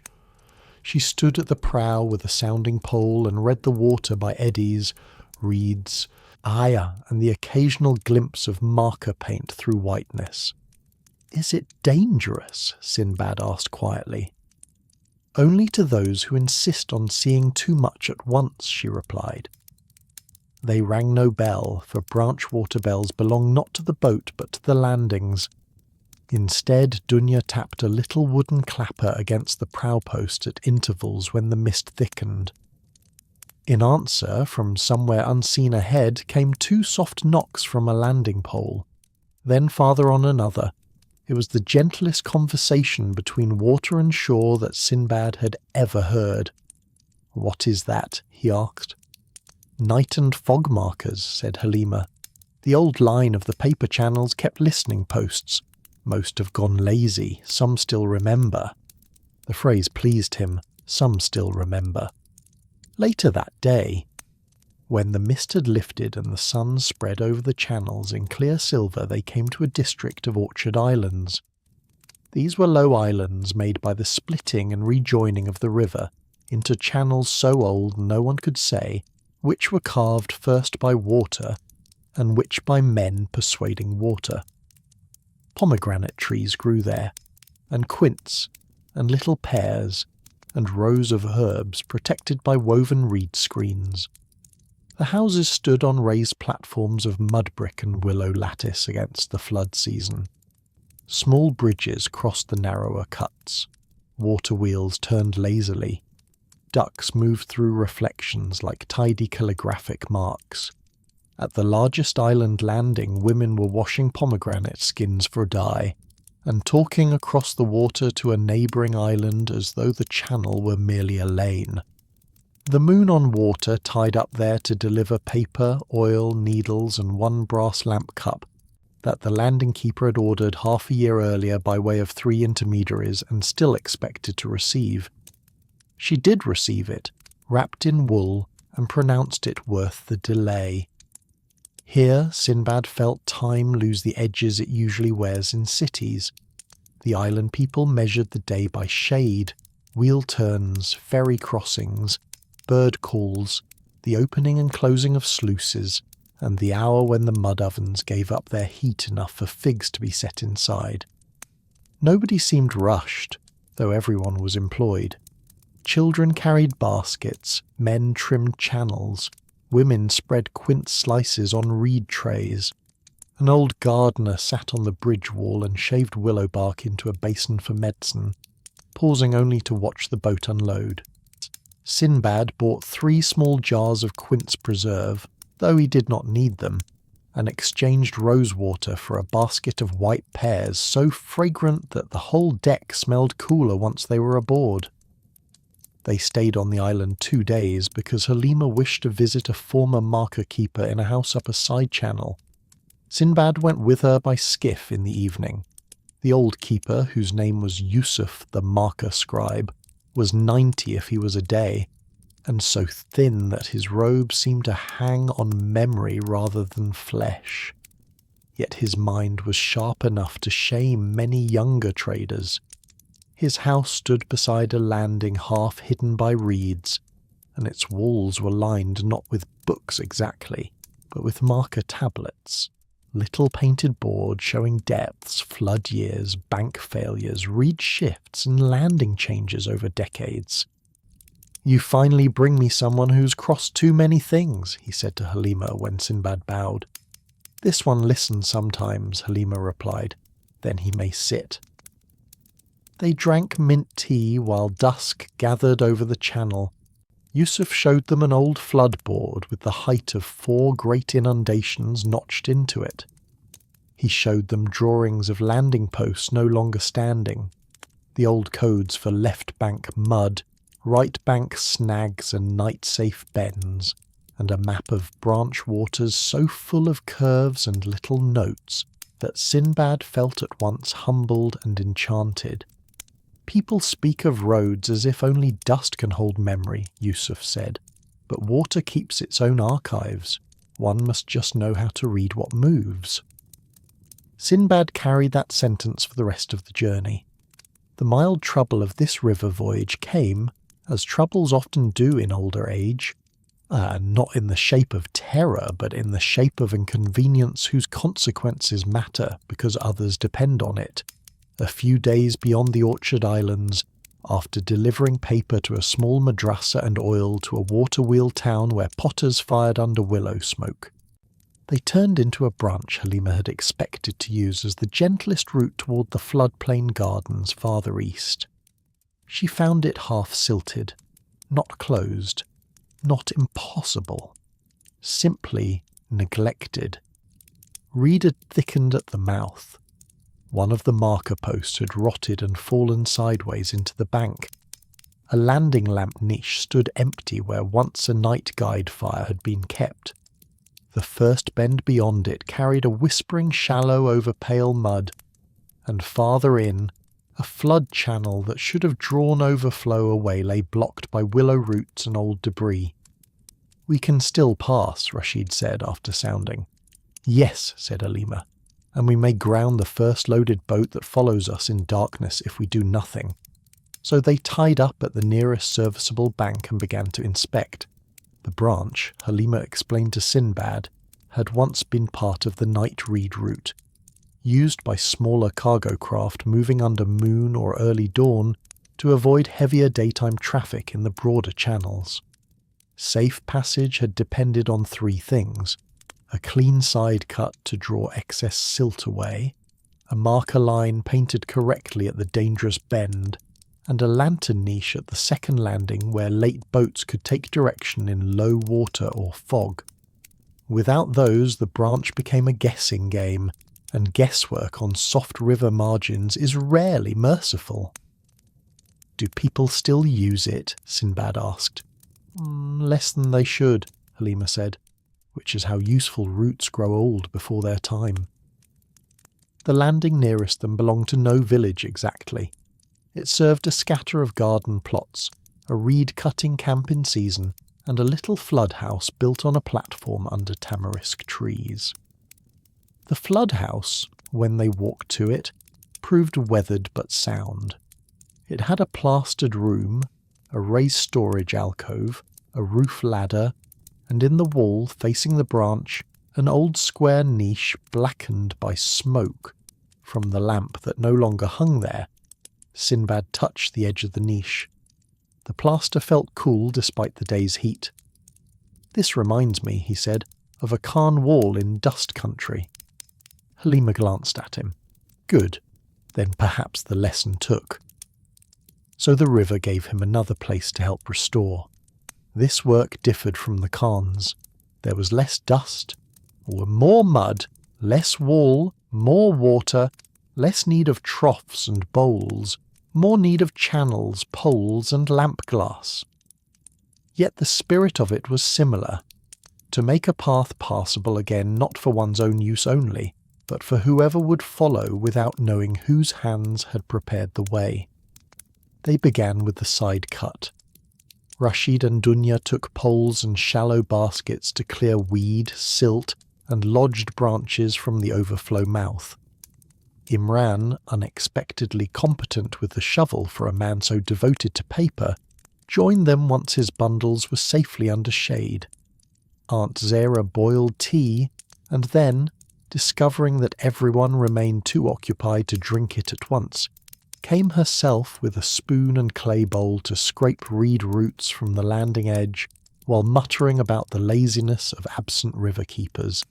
Sinbad helped Halima haul the fallen marker post from the bank. It was water soft at the base, but sound above. Rashid trimmed the rot.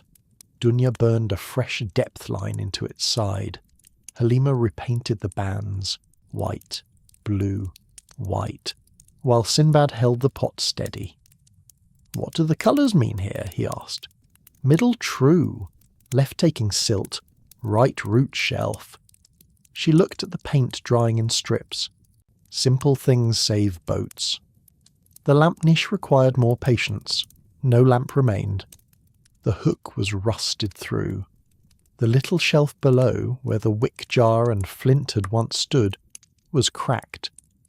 The flood house held, under a mat of dust in its alcove, one old blue-glazed lamp cup with a chipped lip, 2 fragments of horn pane, and a little chain of blackened brass links. Then Halima examined them as a physician might examine a patient too old for vanity, but not too old for care. "Can it serve?" Sinbad asked. "The cup, yes. The chain, perhaps. The panes, not properly." Rashid found a solution in the cargo. One of Sinbad's plain wooden-backed mirrors had cracked at a corner during loading days earlier, and could not now be sold with honour. Imran, after a moment's lament for its former market possibility, scraped the backing clean and cut clear pieces from it for the lamp. Aunt Zara contributed a bit of wire from a kettle handle repair bundle. Dunya produced waxed cord. Halima reshaped the hook from the least rusted part of the old chain and set the lamp together with fingers so practised that Sinbad felt again the peculiar peace of watching an elderly person perform an art they no longer think of as art, because it has entered bone and habit. By evening the lamp niche held light again, not a brilliant harbour light, just a small steady glow under the tamarisk shadow, visible at the bend and reflected on the branch water in a line no wider than a hand. To Sinbad it seemed lovelier than some palace lanterns. They slept tied at that landing. Frogs sang. Reeds spoke against the hull. The lamp burned at intervals through the night, refilled once by Dunya and once by Sinbad himself when he woke under the stern awning and saw the flame thinning. In the dark he heard the branch speak differently now that its side cut was open. The extra water was drawing away with a low patient murmur instead of pressing blindly at the bend. At dawn a small cargo skiff came down the branch from the upper gardens carrying herb bundles and 2 sacks of lentils. The boatman, seeing the marker restored and the lamp blackening still fresh in the niche, slowed in astonishment. "Who has done this?" he called. "The river," said Halima before anyone else could answer. The boatman laughed and tied up for tea.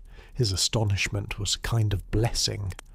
More so when, later that morning, a second skiff from farther inland arrived, and its mistress, a date-oil widow named Huda, touched the newly painted marker as though greeting an old friend. "I had nearly given this branch up," she said. Young men think the broad channel faster, then spend half a day waiting to unload behind grain barges. Then perhaps old routes should be checked before being abandoned, Halima replied.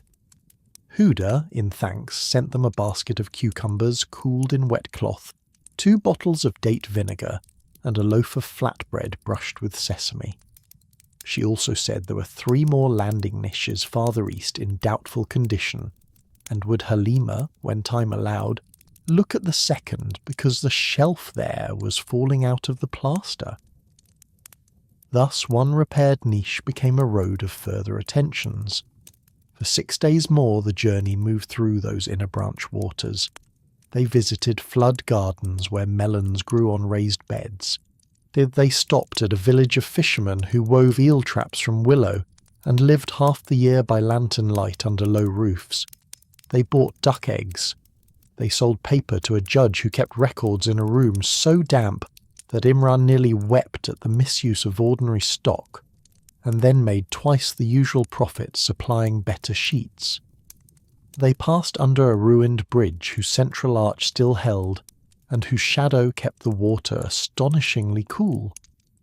They anchored one noon beneath plane trees where washerwomen beat cloth on flat stones and sang in long alternating lines that turned the whole bank into rhythm. Sinbad walked there and thought that every mode of travel gives a different education in sound. The sea teaches scale, the road teaches interval, the river teaches layering. The more he moved through the branch country, so the more he understood Halima's life. The lesser channels were not lesser in themselves, they were simply unsuited to vanity. They did not reward loud arrival or coarse planning. They rewarded memory, proportion, maintenance, and the humble intelligence of attending to what shifted quietly. A post a little loose, a lamp niche empty, a side cut choking. A landing stone sunk lower than last season, a flood mark not rewritten.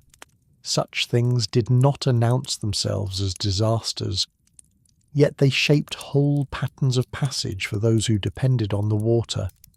To keep them in order was to keep relation alive between gardens, schools, mills, orchard islands, fishing camps and cities that otherwise imagine the river serves them all equally without being asked. One evening, while the moon on water drifted at anchor under tamarisk and the sunset turned the channels to copper, Sinbad said as much to Halima. She listened, then nodded once. Yes, branch water is made of relation. He looked at the low banks, the sedges, the reflected sky broken by the smallest ripples. I think that is why I never learned it younger. I wanted marvels too loud to hear relation. That is common, said Halima. Young men prefer cataracts to irrigation. Sinbad laughed until Aunt Zara told them both to lower their voices or season the lentils themselves. By now the cargo had changed in that subtle, pleasant way he had come to love in journeying without fixed ends. Some paper had gone. More local paper had come aboard in exchange. The oil jars were fewer. The herb seeds had found homes. The mirrors were nearly gone.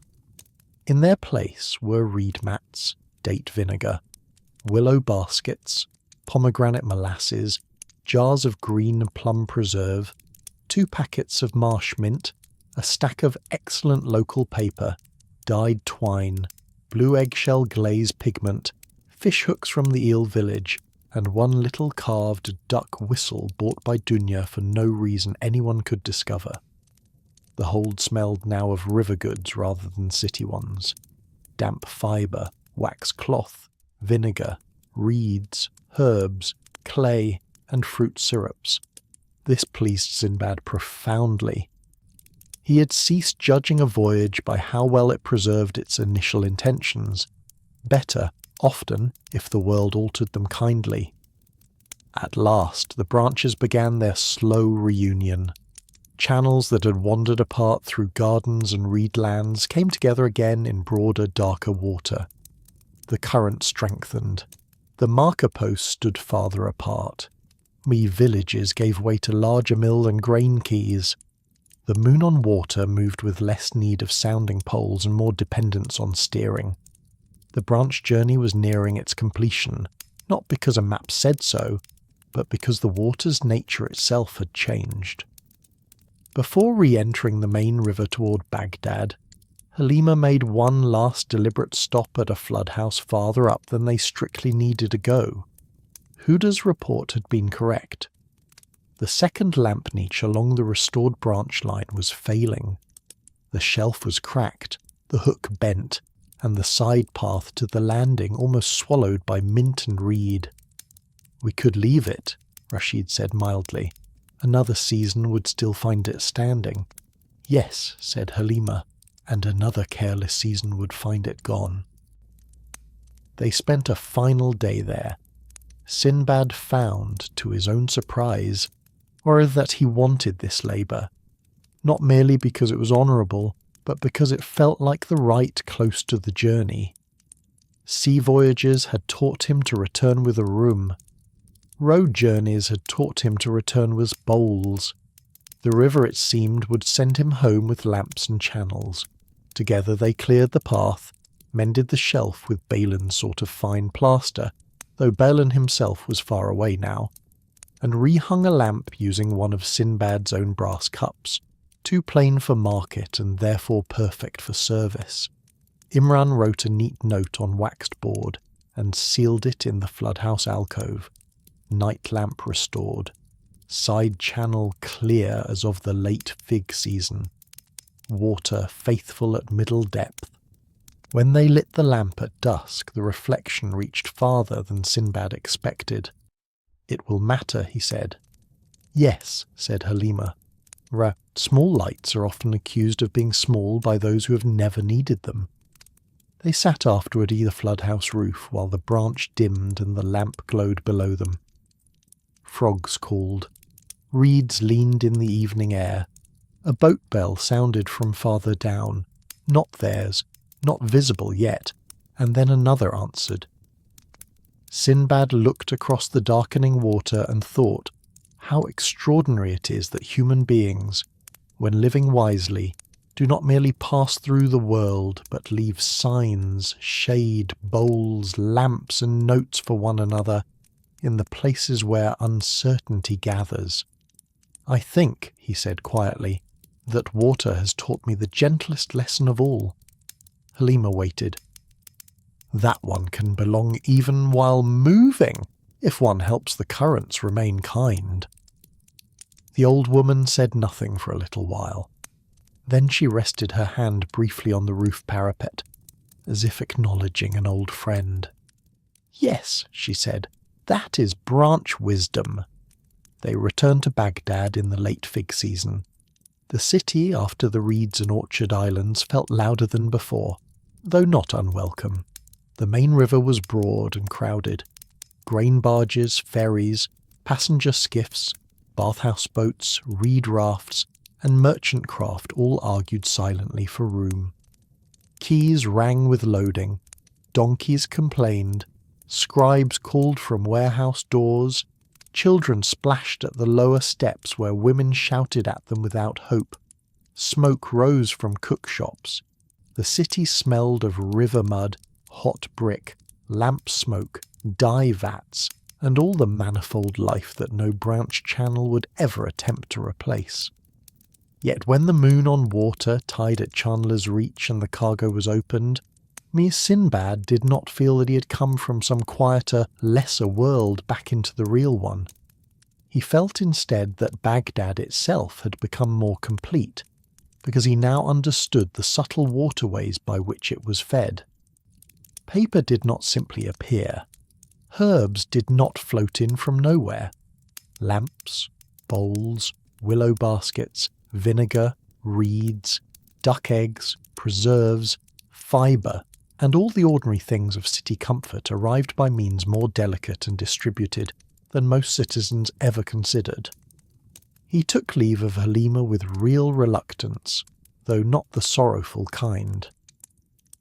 "If you go again next season," he said, "and the branches still permit old men, send word."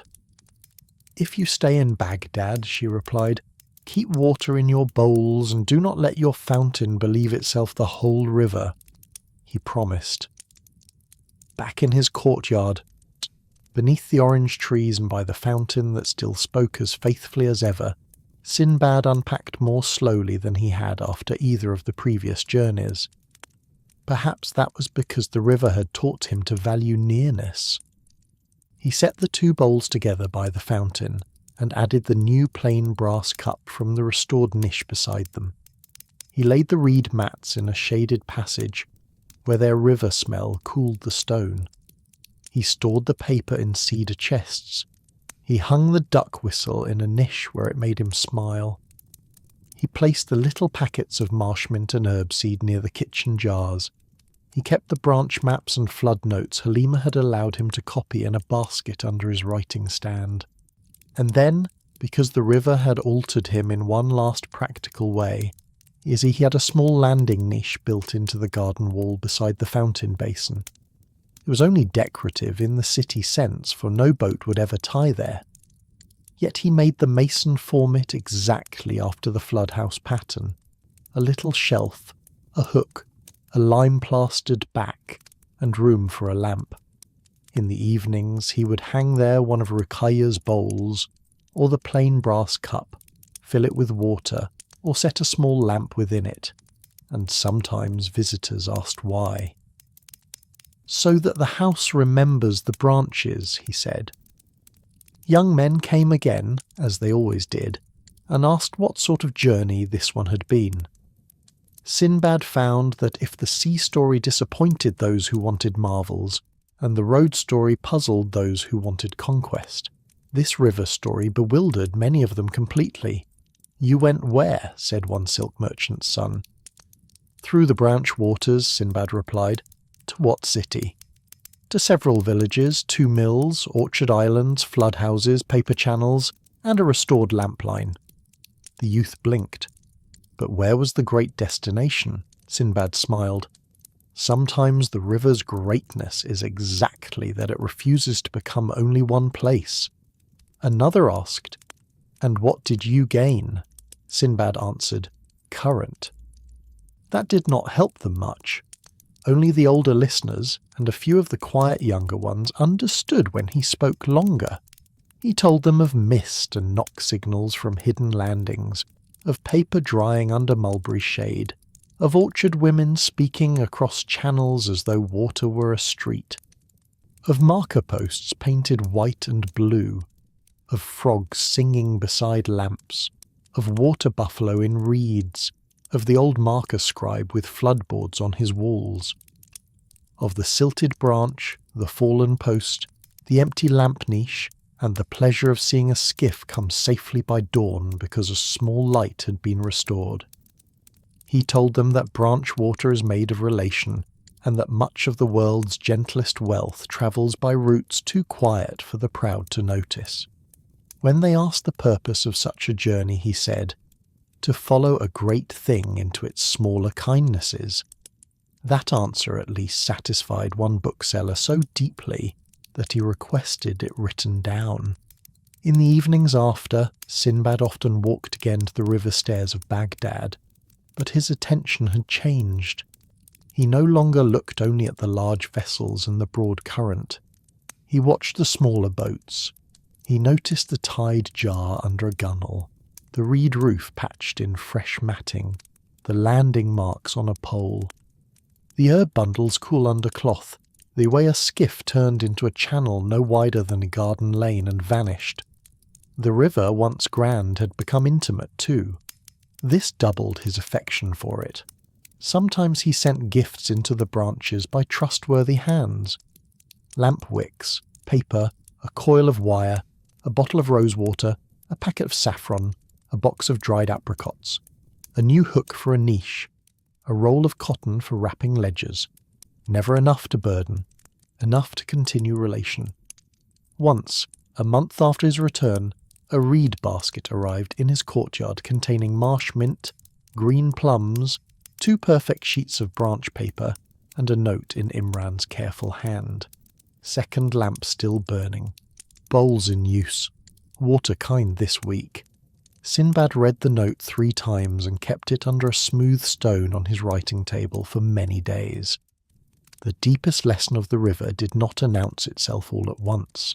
It unfolded in the weeks after his return, as lessons do when they are true enough to settle deeply. He found himself less eager to impose shape on every day. He let conversations bend where they wished. He listened more fully when servants described practical matters. He noticed the smaller routes by which comfort entered a house, the water carrier's schedule, the herb girl at the gate, the cook's need for cooler jars, the gardener's use of shade at the right hour, the copyist's request for dry paper. A house, he realized, is also branch water. So is a city. So is old age. One lives not by a single grand current, but by many smaller relations kept open, clean, lit, and passable. He began, too, to keep a river ledger distinct from his trade books. These entries were unlike the ledgers of profit from his youth. They read, "Missed at Paper Channel," "Knock answered from shore," "White-blue marker restored," "Green pears on Orchard Island," "Lamp niche relit at Second Flood House," "Reeds fragrant after rain," "Aunt Zara's lentils with dill," "One skiff safely through at dawn," "Halima says branch water punishes only broad admiration," "Yusuf the marker scribe," "Water keeps its own archives," "Evening lamp in Baghdad wall niche," "Bowls kept full." It was not a ledger anyone would have purchased. It may have been the truest he ever made. And so, if one asks what Sinbad found on that third gentle wandering, the answer is not a lost city, not a king's treasure, not a speaking bird, not a monstrous coast, nor any of the loud wonders by which foolish listeners often measure a tale before they have heard it properly. He found instead the inner life of a river. He found paper villages, orchard islands, flood houses, reeds in mist, and lamps at landings. He found that a great current is made honourable by its smaller passages. He found an old river woman who trusted markers more than rhetoric. He found that nearness, too, has vastness, and he found, perhaps most of all, that a life grows gentle not when it ceases to move, but when it learns how to remain in relation while moving. In later years, when the lamps were lit in Baghdad and the fountain played in his courtyard, Sinbad would sometimes sit with one bowl of water by the niche lamp and another beside his hand. If anyone asked why two, he would say, "One for the house and one for the traveller." This answer, like many of his best ones, sounded simple until one had lived long enough to need it. Some nights, when the air was still and the city sounds lowered themselves into a softer register, he thought of the branch waters beyond the walls. Somewhere a lamp would be burning in a restored niche. Somewhere a skiff would be gliding by reeds under moonlight. Somewhere a marker post would be catching first dawn. Somewhere paper would be drying under shade, or orchard women would be speaking over a narrow channel, or frogs would be singing beside a floodhouse wall. None of these places were his, yet he belonged to them now in a way that required no ownership. That knowledge rested him more deeply than many victories ever had. So the old sailor who had crossed seas, and the old traveller who had ridden roads, became also a man of branchwater in his later wisdom. He knew then that not all journeys widen the horizon. Some deepen the near world until one discovers that it has been broad all along, and when he slept, with the fountain's voice mingling in memory with the lap of the moon on water against a willow landing, he slept in the peace of a man who had ceased trying to ask every road what marvel it contained, and had begun instead to ask what relation it sustained. Outside his walls, Baghdad went on with all its brightness and commerce. Beyond Baghdad, the great river went on towards sea and marsh, orchard and mill, ferry and floodplain, known current and hidden branch. And beyond even those, the world remained full of passages, some loud, some quiet, all asking in their different ways for the same old virtues: attention, courtesy, readiness, and a light left burning where darkness gathers gently around uncertainty. That was enough for the night, and enough too for the end of the tale.